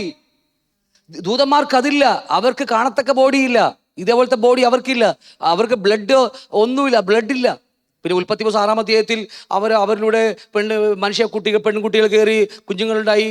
അവർക്ക് മറ്റേ പുള്ളിയുടെ പേരെന്താ, നിമ്രോദൊക്കെ ഉണ്ടായെന്നൊക്കെ പറയുന്നതൊക്കെ വെറും ഭോഷത്വമായ ഇതൊക്കെയാണ്. ദൈവത്തെക്കുറിച്ച് അറിവില്ലായ്മ കൊണ്ടാണ്. ദൈവത്തിൻ്റെ സൃഷ്ടിപ്പിനെ കുറിച്ച് നമ്മൾ ചോദ്യം ചെയ്യുകയാണ്. ദൈവത്തിന് തെറ്റുപറ്റത്തിനൊന്നുമില്ല. അവർക്ക് അതാരാണെന്ന് കൃത്യമായി വേദോസം പഠിപ്പിക്കുന്നുണ്ട് നമുക്ക്. എന്തുമാണ് വിട്ടുപോകുകയാണ്.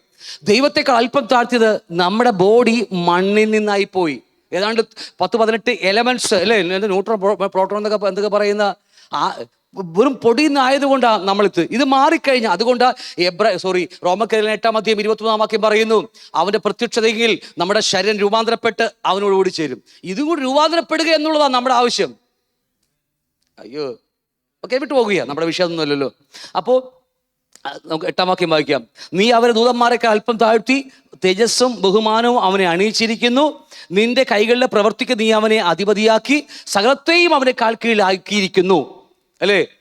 ഈ ഉൽപ്പത്തി പുസ്തകത്തിൽ സൃഷ്ടിക്കുമ്പോൾ എല്ലാം യഹോവയായ ദൈവം ആദമിൻ്റെയും ഹവ്വയുടെയും കാൽ കീഴി കൊടുത്തതാ. ഉറപ്പാണല്ലോ. പക്ഷെ എബ്രായ ലേഖനത്തിലേക്ക് വരുമ്പോൾ അങ്ങനെയല്ല പറയുന്നത്. സംഗീതക്കാരൻ പറയുന്നു, എല്ലാം നീ അവരുടെ 7-ാം വാക്യം ആടുകളെയും കാളകളെയും എല്ലാം കാട്ടിലെ മൃഗങ്ങളൊക്കെയും ആകാശത്തിലെ പക്ഷികളെയും സമുദ്രത്തിലെ മത്സ്യങ്ങളെയും സമുദ്രമാർഗങ്ങളിൽ സഞ്ചരിക്കുന്ന സകലത്തെയും തന്നെ ആരെയാ? മനുഷ്യന്റെ കാൽ ചുവട്ടി ദൈവം തന്നതാ. പഠിച്ചത് ഓർമ്മയുണ്ട്? ഉൽപ്പത്തി പുസ്തകം അല്ലേ 1:26 എല്ലാ മനുഷ്യരെ കാൽ ചുവട്ടി തന്നു. സംഘത്തിന് 8-ാം അധ്യായത്തിൽ. പക്ഷേ എബ്രായ ലേഖനത്തിൽ 2-ാം അധ്യായത്തിലേക്ക് വരുമ്പോൾ അവിടെ ചെറിയ പിശക് പറ്റിപ്പോയി അല്ലേ? അവിടെ എന്താ പറയുന്നത്? നീ ദൂതന്മാരെക്കാൾ അല്പം താഴ്ത്തി തേജസ്സും ബഹുമാനവും നീ അവനെ അണിച്ചിരിക്കുന്നു. വിട്ടേക്ക്. നിന്റെ കൈകളിലെ പ്രവർത്തിക്ക് നീ അവനെ അധിപതിയാക്കി. അവിടെ വരെ കറക്റ്റാ, അധിപതിയാക്കി അല്ലേ? പക്ഷേ 8-ാം വാക്യം പറയുക, സകലതും അവന്റെ കാൽ കീഴിലാക്കിയിരിക്കുന്നു.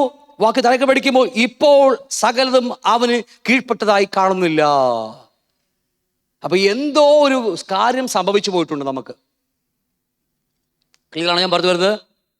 അപ്പോൾ സകലതും നമ്മുടെ മനുഷ്യന്റെ ആദ്യ മനുഷ്യനായ ആദാമിന്റെ കാൽ കീഴിൽ ആക്കി കൊടുത്തിട്ടും ഇപ്പോൾ ഒന്നും കാൽ കീഴിലായി കാണുന്നില്ല. വാഴുവാൻ നമുക്ക് കഴിയത്തില്ല. ഈ 5 കിങ്ഡത്തിന് മേൽ വാഴുവാൻ ദൈവം വെച്ച് 6th കിങ്ഡത്തിൽ വെച്ച് നമ്മെ ഇപ്പോൾ നോക്കിയാൽ നമുക്ക് വാഴ്ചയില്ല. ഒരു കൊതുക് വന്ന കുത്തിയാൽ മതി, നമ്മൾ മെഡിക്കൽ ഷോപ്പിൽ ഓഡോമോസ് മേടിച്ച് വരട്ടും നമ്മൾ. അതാ നമ്മുടെ ഗതികേട്. പട്ടി രാവിലെ മോർണിംഗ് വാക്കി പോകണമെങ്കിൽ 2 കയ്യിൽ ഒരു വടിയാ നമുക്ക്. പേടിയായത്. ഞാൻ തമാശ പറഞ്ഞതല്ല. ഇപ്പൊ കാട്ടിലെ മൃഗങ്ങളൊക്കെ നാട്ടിലേക്ക് കയറി വരുന്നത്. ഇന്ന് ഒരു അരിക്കൊമ്പനെ പറ്റി എന്ത് ന്യൂസാ നമ്മളെപ്പറ്റി. നമ്മുടെ പാവങ്ങൾ ഇത് പട്ടിണി കിടന്നു, ഒരു വീട്ടിൽ ആൾ ഭക്ഷണം കഴിച്ചില്ല, അതൊന്നും ന്യൂസ് വരത്തില്ല. പക്ഷെ അരിക്കൊമ്പനെ കുറിച്ച് ന്യൂസ് വരും നമുക്ക്, ഇല്ലേ? അപ്പോൾ ഇന്ന് നമ്മളെക്കാൾ അധിപതിയായി അവർ മാറിയിരിക്കുക. കാരണം നമ്മൾ തന്നെയാണ് പ്രശ്നക്കാർ. അതായത് പറഞ്ഞു വരുന്നത് ഞാൻ ഇത്ര നിങ്ങൾക്ക് പറഞ്ഞ് മനസ്സിലാവുന്നുണ്ടോ? കാൽ കീഴിൽ നൽകിയിട്ട് പോലും ഇപ്പോൾ ഒന്നും നമ്മുടെ കാൽ കീഴിലായി കാണുന്നില്ല എന്ന് പറയാൻ കാരണം ഒരു കാര്യം ഉൽപ്പത്തി പുസ്തകത്തിൽ സംഭവിച്ചു. ഉൽപ്പത്തി 3-ാം അധ്യായം മുതൽ പഠിക്കുമ്പോൾ ഒരു കാര്യം അവിടെ സംഭവിച്ചു. ഓക്കെ, ഈ പഴയ പടം ഓർമ്മയുണ്ടോ നിങ്ങൾക്ക്? ഈ 6th കിങ്ഡത്തിൽ ഇപ്പോൾ ആ പടം കണ്ടോ നിങ്ങൾക്ക്? ഇപ്പോൾ വേറൊരുത്തനാണ് കയറിയിരിക്കുന്നത്. അല്ലേ? ഇപ്പോൾ പിശാച് കയറിയിരിക്കുക. പണ്ട് മനുഷ്യനെ 6th കിങ്ഡത്തിൽ ആക്കി വെച്ചതാ. 6-ാം ദിവസം മനുഷ്യനെ സൃഷ്ടിച്ചത് കൊണ്ട് 6-ാമത്തെ കിങ്ഡത്തിൽ മനുഷ്യനാക്കി വെച്ചിരിക്കുകയായിരുന്നു അല്ലേ? ഇപ്പോൾ മനുഷ്യൻ ദൈവത്തോട് പാപം ചെയ്ത്, എല്ലാവർക്കും അറിയാവുന്ന കാര്യം, അതുകൊണ്ട് ഞാൻ വിട്ടുപോകുക. മനുഷ്യൻ ദൈവത്തോട് പാപം ചെയ്തപ്പോൾ അനുസരണക്കേട് കാണിച്ചു. ദൈവം ചെയ്യരുതെന്ന് പറഞ്ഞ കാര്യം ചെയ്തു. ഞാൻ ഈ വാക്യം പറഞ്ഞത് വെറുതെ പറഞ്ഞതല്ല, നമുക്കുമുള്ള ദൂതാണിത്. ഈ ചില ആൾക്കാർ പറയും ദൂത് എന്ന് പറയില്ലേ, ഞാനും ദൂത് പറയുക. ഇത് ദൈവം ചെയ്യരുതെന്ന് പറഞ്ഞ കാര്യം ചെയ്താൽ, തുടർമാനമായി ചെയ്താൽ, ജഡത്തെ അനുസരിച്ച് ജീവിച്ചാൽ, പ്രസന്റ് കണ്ടിന്യൂസ് ടെൻസ് അല്ലേ, ജീവിച്ചാൽ മരിക്കും നിശ്ചയം എന്ന് പറഞ്ഞാൽ ഇത് തന്നെയാ. എനിക്ക് പറഞ്ഞ് മനസ്സിലാവുന്നുണ്ടോ? അന്ന് ഉൽപ്പത്തി 2:17 പറയുന്നു, നിങ്ങൾ നന്മ തിന്മ വൃക്ഷത്തിന്റെ ഫലം കഴിച്ചാൽ മരിക്കും നിശ്ചയം. അതൊരൊറ്റ കൽപ്പനയുള്ളൂ. കാരണം പെർഫെക്റ്റ് എന്ന് പറയാൻ പറ്റത്തില്ല. ആദം സൃഷ്ടിപ്പിൽ പെർഫെക്റ്റ് ആയിരുന്നു. അതുകൊണ്ട് ആദമിന് ജഡത്തെ അനുസരിച്ച് ജീവിച്ചാൽ എന്ന വാക്യം അവിടെ ഇല്ല. അല്ലെങ്കിൽ നീ നന്മ തിന്മ വൃക്ഷത്തിന്റെ ഫലം കഴിച്ചോണ്ടിരുന്നാൽ നീ മരിക്കുമെന്നല്ല, ഒറ്റ പ്രാവശ്യം പറഞ്ഞോളൂ, മരിച്ചാൽ മരിക്കും, തിന്നാൽ മരിക്കും. പക്ഷെ നമ്മൾ അങ്ങനെയല്ല. റോമർ 8:13 നമ്മളെന്താ ഇങ്ങനെ പറഞ്ഞത്? നീ ജഡത്തെ അനുസരിച്ച് ജീവിച്ചാൽ റോമ 7 പറയുമ്പോൾ നീ ജഡത്തിലായിരുന്നപ്പോൾ അല്ലേ, ഇപ്പോൾ ജഡത്തിൽ ജീവിച്ചാൽ, പ്രസന്റ് കൺസിസ്റ്റൻസാ. കാരണം നമ്മൾ പാപത്തിൽ ഉരുവായിപ്പോയ മനുഷ്യരാ. പാപത്തിൽ അമ്മയുടെ ഉദരത്തിൽ ഗർഭം ധരിച്ച് നമ്മൾ ജനിച്ചു വന്ന ആൾക്കാരാണ് നമ്മളൊക്കെ.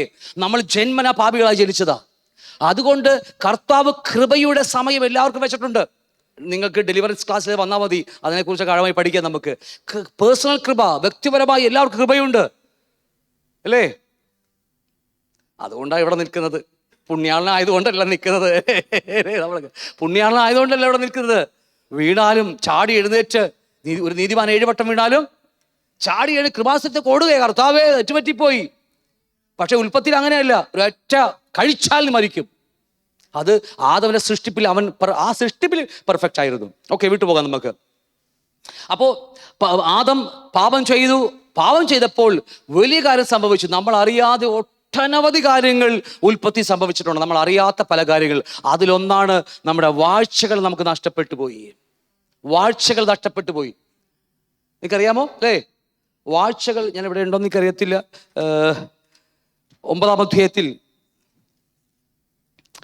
ഇപ്പൊ നമ്മൾ 1-ാം അധ്യായത്തിൽ വായിച്ച് നിങ്ങൾ സകലം വാഴുവാൻ ദൈവം വെച്ചിരിക്കുന്നു എന്ന് കണ്ടായിരുന്നു അല്ലേ. എന്നാൽ 9-ാം അധ്യായത്തിലേക്ക് കടന്നു വരുമ്പോൾ നോഹയോട് പറയുന്ന കാര്യമുണ്ട്. 9-ാം അധ്യായം 1 മുതൽ വായിച്ചേ. ദൈവം നോഹയെയും അവന്റെ പുത്രന്മാരെയും അനുഗ്രഹിച്ച് അവരോട് അരുൾ ചെയ്തതെന്നാൽ, നിങ്ങൾ സന്താനപുഷ്ടിയുള്ളവരായി പെരുകി ഭൂമിയിൽ നിറയുവിൻ. ഈ വാക്യം ഞാൻ എടുക്കാൻ പോയ സമയം പോകും. ഈ 1:28 വാക്യം ഒന്ന് വായിച്ചേ. ഉൽപ്പത്തി 1:28.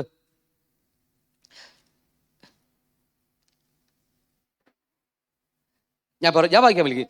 ദൈവം അവരെ അനുഗ്രഹിച്ചു. ഇനി ശ്രദ്ധിക്കണമേ, പിന്നീട് പഠിക്കും അതിനെ കുറിച്ചൊക്കെ. ഇപ്പൊ ശ്രദ്ധിക്കുക. നിങ്ങൾ സന്താനപുഷ്ടിയുള്ളവരായി 1, 2 പെരുകി, 3 നിറഞ്ഞ്, 4 അടക്കി, 5 എൻ്റെ കൂടെ ഉണ്ടോ നിങ്ങൾ? ഇല്ലെങ്കിൽ ഞാൻ ഇപ്പം വായിച്ചു കളന്നേക്കാം, എനിക്ക് കുഴപ്പമില്ല. എൻ്റെ കൂടെ ഉണ്ടോ? 5 കാര്യങ്ങൾ. സന്താനപുഷ്ടിയുള്ളവരായി, പെരുകി, നിറഞ്ഞ്. 3 കാര്യങ്ങൾ ഇവിടെ. 4ാമത്തെ എന്താ? അടക്കി വാഴുക. രാധ എന്നൊക്കെ പറഞ്ഞ ഗ്രീക്ക് ഹീബ്രു പദങ്ങളൊക്കെ മനോഹരമായ പഠനമാണ് അതിനെക്കുറിച്ച് പറയുന്നത്. നമുക്ക് പിന്നീട് പഠിക്കാം അതിനെക്കുറിച്ചൊക്കെ. ഈ 5 കാര്യങ്ങൾ കൊടുത്തെങ്കിൽ ഈ പാപം ചെയ്ത് ദൈവത്തെ വിട്ട് പുറത്തുപോയ മനുഷ്യൻ പിന്നീട് ആ തലമുറയിൽപ്പെട്ട നോഹയുടെ കാലഘട്ടത്തിൽ ജലപ്രളയമൊക്കെ വന്ന് അതിനുശേഷം നോഹയോട് ദൈവം പറയുന്ന കാര്യമാണ് ഇപ്പോൾ നിങ്ങൾ വായിച്ചത്. ആണല്ലോ, പാപത്തിൽ വീണ ശേഷം പറയുന്ന കാര്യമാണ്. അവിടെ നോഹയോട് പറയാ, നിങ്ങൾ സന്താനപുഷ്ടിയുള്ളവരായി 1 പെരുകി, 2 പറ നിറഞ്ഞ്. 3 കാര്യങ്ങൾ അവിടെ പറയുന്നുണ്ട്. ഇത് ആരും പഠിപ്പിക്കേണ്ട ആവശ്യമൊന്നുമില്ല, ഒരാളും പഠിപ്പിക്കേണ്ട ആവശ്യമൊന്നുമില്ല. ഇത് കോമൺ ആയിട്ട് സംഭവിച്ചുകൊണ്ടിരിക്കുക. പക്ഷേ ബാക്കി 2 കാര്യങ്ങൾ എന്തൊക്കെയാ? അടക്കി വാഴുക എന്ന് പറഞ്ഞ 2 കാര്യങ്ങൾ മനുഷ്യന്റെ തലമുറയിൽ പിന്നെ നഷ്ടപ്പെട്ടു പോയി. നിങ്ങൾക്ക് പറഞ്ഞ മനസ്സിലാവുന്നുണ്ടോ? പിന്നെ നിങ്ങളെക്കുറിച്ചുള്ള പേടിയും നടുക്കവും ഭൂമിയിലുള്ള സകല മൃഗങ്ങൾക്കും, ആകാശത്തിലെ എല്ലാ പറവകൾക്കും, എല്ലാ ഭൂചരങ്ങൾക്കും, സമുദ്ര സകല മത്സ്യങ്ങൾക്കും ഉണ്ടാകും. അവയെ നിങ്ങളുടെ കയ്യിൽ ഏൽപ്പിച്ചിരിക്കുന്നു. പക്ഷെ ശരിയാണ്, പക്ഷെ ഭരിക്കുവാൻ നമുക്ക് എന്തില്ല? അടക്കുവാൻ നമുക്ക് കഴിയത്തില്ല. അതുകൊണ്ടാ ഇന്ന് കാട്ടിൽ നിന്നൊരു ആന വന്ന് അടക്കിയാൽ പാപ്പനെ കൊണ്ടേ പോകത്തുള്ളവൻ അല്ലേ? പറ്റില്ല നമുക്ക്, കാരണം അത് അങ്ങനെ ആയിപ്പോയി. എന്താണെന്നൊക്കെ ഞാൻ ആ ക്ലാസ്സിനെ കുറിച്ച് ആഴമായി എടുക്കുമ്പോൾ നമ്മൾ പിന്നീട് പഠിക്കും. ഉൽപ്പത്തിയിൽ ഒരുപാട് നഷ്ടങ്ങൾ നമുക്ക് സംഭവിച്ചു പോയി. ഇതൊക്കെ ഓരോരോ ഭാഗങ്ങൾ മാത്രമാണ്. ഞാൻ ജസ്റ്റ് ഇത് പറഞ്ഞു പോകുകയാണ്. ഒട്ടനവധി നഷ്ടങ്ങൾ മനുഷ്യൻ സംഭവിച്ചു പോയി. അങ്ങനെ മനുഷ്യൻ പാപം ചെയ്തപ്പോൾ മനുഷ്യൻ ഇരിക്കേണ്ട 6th കിങ്ഡമായ മനുഷ്യരാജ്യത്തിൽ ഇപ്പോൾ ഇരിക്കുന്നത് സാത്താന്റെ കിങ്ഡമാണ്. മനസ്സിലാവുന്നുണ്ടോ? ഇപ്പോൾ 6ാമത്തെ കിങ്ഡം ഭരിക്കുന്ന ആരാണ്? പറയുന്നോട് പേടിക്കൊന്നും വേണ്ട, നിങ്ങളുടെ കൂടെ ഒന്നും പറയത്തില്ല. ആ പിശാചാണ് ഭരിക്കുന്നത്. അതുകൊണ്ടാണ് 6 എന്നൊക്കെ പറയാൻ കാരണം വേറെ ഒന്നും കൊണ്ടല്ല. 666 എന്നൊക്കെ പറയാൻ കാരണം, 6 എന്നൊക്കെ പറയാൻ കാരണം ഇതുകൊണ്ട് തന്നെയാണ്. മനുഷ്യന്റെ സംഖ്യയാണത്. സത്യത്തിൽ അത് മനുഷ്യന്റെ സംഖ്യയാണ്. 6ാം ദിവസം സൃഷ്ടിച്ച മനുഷ്യന്റെ സംഖ്യയാണ് ഇത്. പക്ഷേ അവൻ മാറ്റപ്പെട്ടു പോയപ്പോൾ സംഭവിച്ചു പോയതാ. 6 എന്ന് പറയാൻ തൃത്വമാണ്. പിതാവ്, പുത്രൻ, പരിശുദ്ധാത്മാവ്, മനുഷ്യൻ, ദേഹം, ദേഹി, ആത്മാവ്, പിശാചും, പഴയ പാമ്പ്, കള്ളപ്രവാചകൻ, പിന്നെ എതിർക്രിസ്തു, 3 എല്ലാം ത്രിയേകത്വം അല്ലേ? ത്രിയേകത്വത്തോട് ബന്ധപ്പെട്ടിരിക്കുകയെല്ലാം. അതുകൊണ്ട് 6 എന്നൊക്കെ പറയാൻ കാരണം എന്തുമാകട്ടെ, ഇപ്പോൾ ഭരിക്കുന്നത് ആരാണ്? പാപം ചെയ്ത ശേഷം മനുഷ്യന്റെ കിങ്ഡം നഷ്ടപ്പെട്ടു പോയി. മനുഷ്യൻ അത് മാറ്റപ്പെട്ടു പോയി, പിശാചിന് കൈമാറി. പിശാച് ഈ നിമിഷം മുതൽ പിശാച് ഒരു സിസ്റ്റം ഈ ഭൂമിക്കകത്ത് അപ്ലൈ ചെയ്യാൻ തുടങ്ങി. മനസ്സിലാവുന്നുണ്ടോ? അന്ന് മുതലേ അവൻ ലോകത്തിൽ മാത്രമല്ല ഇതിനകത്തും ഞാൻ പഠിക്കാം, സമയമുള്ളതുപോലെ പഠിച്ചോളാം. അല്ലെങ്കിൽ മോർണിംഗ് നമ്മുടെ ഡെലിവറീസ് ക്ലാസ്സിലും ജഡത്തെക്കുറിച്ച് പഠിക്കും നമ്മൾ. ഇതൊക്കെ പിശാചിട്ട സിസ്റ്റമാണ്. ജഡമെന്നത്, അതുവരെ ജഡമെന്ന വാക്ക് മനുഷ്യനില്ല ഇല്ലേ? ഉൽപ്പത്തി ദിവസം പഠിക്കുമ്പോൾ 5-ാം അധ്യായത്തിൽ 6-ാം അധ്യായത്തിലേക്ക് വരുമ്പോഴാണ് അവർ തനി ജഡം തന്നെയല്ലയോ എന്നൊക്കെ പറയുന്നത് അല്ലേ? 5-ാം അധ്യായത്തിൽ എവിടെയാ? അവർ തനി ജഡം തന്നെയല്ലോ. ഓക്കെ, 6-ാം അധ്യായം വരുമ്പോൾ, 36-ാം അധ്യായം വരുമ്പോൾ അവർ തനി ജഡം തന്നെയല്ലോ. ഉൽപ്പത്തിയിൽ ദേഹിയിൽ നിർത്തിയ മനുഷ്യൻ 6-ാം അധ്യായം വന്നപ്പോൾ ജഡത്തിൽ, ശരീരത്തിലേക്ക് മാറ്റപ്പെട്ടു പോയി. ഞാൻ ഈ പറയുന്നതൊക്കെ വരുന്ന ആളുകളിൽ നമ്മുടെ പഴയ ക്ലാസ്സൊക്കെ കേട്ടോ ലിങ്ക് ചെയ്താൽ മതി. ദൈവം നമ്മളെ ആത്മാവിലേക്ക് ഇപ്പൊ മാറ്റിയിരിക്കുക. അപ്പോ എന്തൊക്കെയാവട്ടെ, മനുഷ്യൻ തൻ്റെ ഭരണം പിശാചിന് കൈമാറി. പിന്നെ പിശാച് മനുഷ്യനെ ഭരിക്കാൻ തുടങ്ങി. ഈ ഭൂമി മുഴുവൻ ഈ കാണുന്ന 5 കിങ്ഡത്തിന് മേൽ ഭരിക്കുവാൻ ഏൽപ്പിച്ച മനുഷ്യൻ പിന്നീട് ഒരു കൊതുകിന്റെ പുറകെ പോകേണ്ട ഗതികേടായിപ്പോയി മനുഷ്യനിപ്പ് അല്ലേ? ഒരു പാറ്റയെ കണ്ടാൽ മതി നമ്മൾ പേടിച്ചു പോകും. രാവിലെ ഈ വടിയായിട്ടാണ് മോർണിംഗ് വാക്കിന് പോകുന്നത്. ഗതികേടായിപ്പോയി. കാരണം മറ്റൊന്നുമല്ല, ആദമിന്റെ വീഴ്ചയിൽ സംഭവിച്ചതാ. നമ്മുടെ ക്ലാസ് ഇതൊന്നുമല്ല, ഞാൻ ജസ്റ്റ് ഒന്ന് പറഞ്ഞു പോയെന്ന് മാത്രമേ ഉള്ളൂ. ഇതിന് വേറെ ക്ലാസ്സാണ്. ഇതിനെക്കുറിച്ചൊക്കെ കർത്താവ് നിങ്ങളെ സഹായിക്കട്ടെ. നിങ്ങൾക്ക് പറഞ്ഞ് മനസ്സിലായിരുന്നു? ഇങ്ങനെയാണ് ലോകത്തിന്റെ പ്രഭു, അവന് ഭരണം കൈമാറ്റപ്പെട്ട് കിട്ടുന്നത്. ഇവിടെ മുതലാണ് ആ പിശാചിന്, സാത്താന് ഈ ലോകത്തിന്റെ മേലുള്ള ഭരണം കൈമാറ്റം കിട്ടിയത്. മനസ്സിലാവുന്നു? സത്യത്തിൽ മനുഷ്യൻ നമ്മളെ ദൈവം ഭരിക്കാൻ ഏൽപ്പിച്ചതാ. പക്ഷേ നമ്മുടെ അനുസരണക്കേട് നിമിത്തമാണ് ഇതെല്ലാം സംഭവിച്ചു പോയത്. ഇന്നും അത് സംഭവിക്കാം. കാരണം ദൈവത്തിന് അധികാരവും അവകാശവും കർത്താവിന്റെ രക്തത്താലുള്ള വിടുതലൊക്കെ നമുക്ക് കിട്ടിയതാ. പക്ഷേ വീണ്ടും അനുസരണക്കേടിലേക്ക് പോയാൽ നമ്മൾ വീണ്ടും അടിമകളാകാനിടയുണ്ട്. അതുകൊണ്ട് പലപ്പോഴും നമുക്ക് ദൈവത്തിന് മഹത്വം കൊടുക്കാൻ കഴിയാതിരിക്കുന്നതും ദൈവത്തിന്റെ വേലയെ പൂർത്തിയാക്കാൻ കഴിയാതിരിക്കുന്നതും കാരണം മറ്റൊന്നുമല്ല, ലോകം നമ്മുടെ മേൽ, ലോകത്തിന്റെ പുറകെ പോയപ്പോൾ ദൈവത്തിന്റെ ശത്രുത്വം നമ്മുടെ മേൽ വന്നു. അതിന് മറ്റൊരു പേരാ ശാപവും നമ്മുടെ മേലേക്ക് ഇറങ്ങി വന്നു. അതുകൊണ്ട് ദൈവത്തിന് ഫലം കൊടുക്കാൻ കഴിയാതെ ജീവിക്കുന്ന എത്രയോ അനുഭവങ്ങൾ നമ്മുടെ ജീവിതത്തിലുണ്ട്. ഈ ക്ലാസ് എടുക്കുന്നത് ആരെ കുറ്റപ്പെടുത്താൻ വേണ്ടിയല്ല. നമ്മുടെ ജീവിതത്തിൽ അങ്ങനെ ഉണ്ടെങ്കിൽ തത്സമയം ഏറ്റുപറഞ്ഞ് ഉപേക്ഷിച്ച് നമ്മൾ മടങ്ങി വരാൻ വേണ്ടിയാണ്. കർത്താവിന് വൻ കാര്യങ്ങൾ നമ്മളെക്കുറിച്ച് ചെയ്യാനുണ്ട്. നമ്മൾ ലോകത്തിനെ പുറകെ, പിശാച് ഭരിക്കുന്ന ലോകത്തിനെ പുറകെ പോകാനല്ല ദൈവം നമ്മെ വിളിച്ചത്. ദൈവത്തിനൊരു സിസ്റ്റം ഭൂമിയിലുണ്ട് അല്ലേ? അത് മറ്റൊന്നുമല്ല, നമ്മുടെ കൈകളിൽ പുസ്തകത്തിൽ മനോഹരമായി എഴുതി വെച്ചിട്ടുണ്ട് അല്ലേ? ഇത് പ്രകാരമാണ് നമ്മുടെ ജീവിതം ക്രമീകരിക്കേണ്ടത്. ലോകത്തിൽ ഒരുപാട് സിസ്റ്റമുണ്ട്. എഡ്യൂക്കേഷൻ സിസ്റ്റമുണ്ട്, സംവിധാനം, മറ്റെല്ലാം. അത് ഒരു മതത്തിലാണെങ്കിൽ മതത്തിന് സിസ്റ്റമുണ്ട് അല്ലേ? എവിടെ നോക്കിയാലും എല്ലാം സിസ്റ്റങ്ങളിൽ വർക്ക് ചെയ്യുകയാണ്. അതിന്റെ പിന്നിൽ വ്യാപരിക്കുന്നത് പൈശാചികനാണ്. മനസ്സിലാവുന്നുണ്ടോ? അത് ഓരോന്നായിട്ട് നമ്മൾ പഠിക്കും. അപ്പോൾ അറിയാം എത്രമാത്രം നമ്മൾ ലോകവുമായിട്ട് ഇഴുകിച്ചേർന്ന് പോയെന്ന്. ഹല്ലേലൂയ. സന്തോഷമാണെങ്കിൽ നമുക്ക് ദൈവം സന്നിധിയിലെത്തിക്കാം. കർത്താവ് നിങ്ങളെ സഹായിക്കട്ടെ.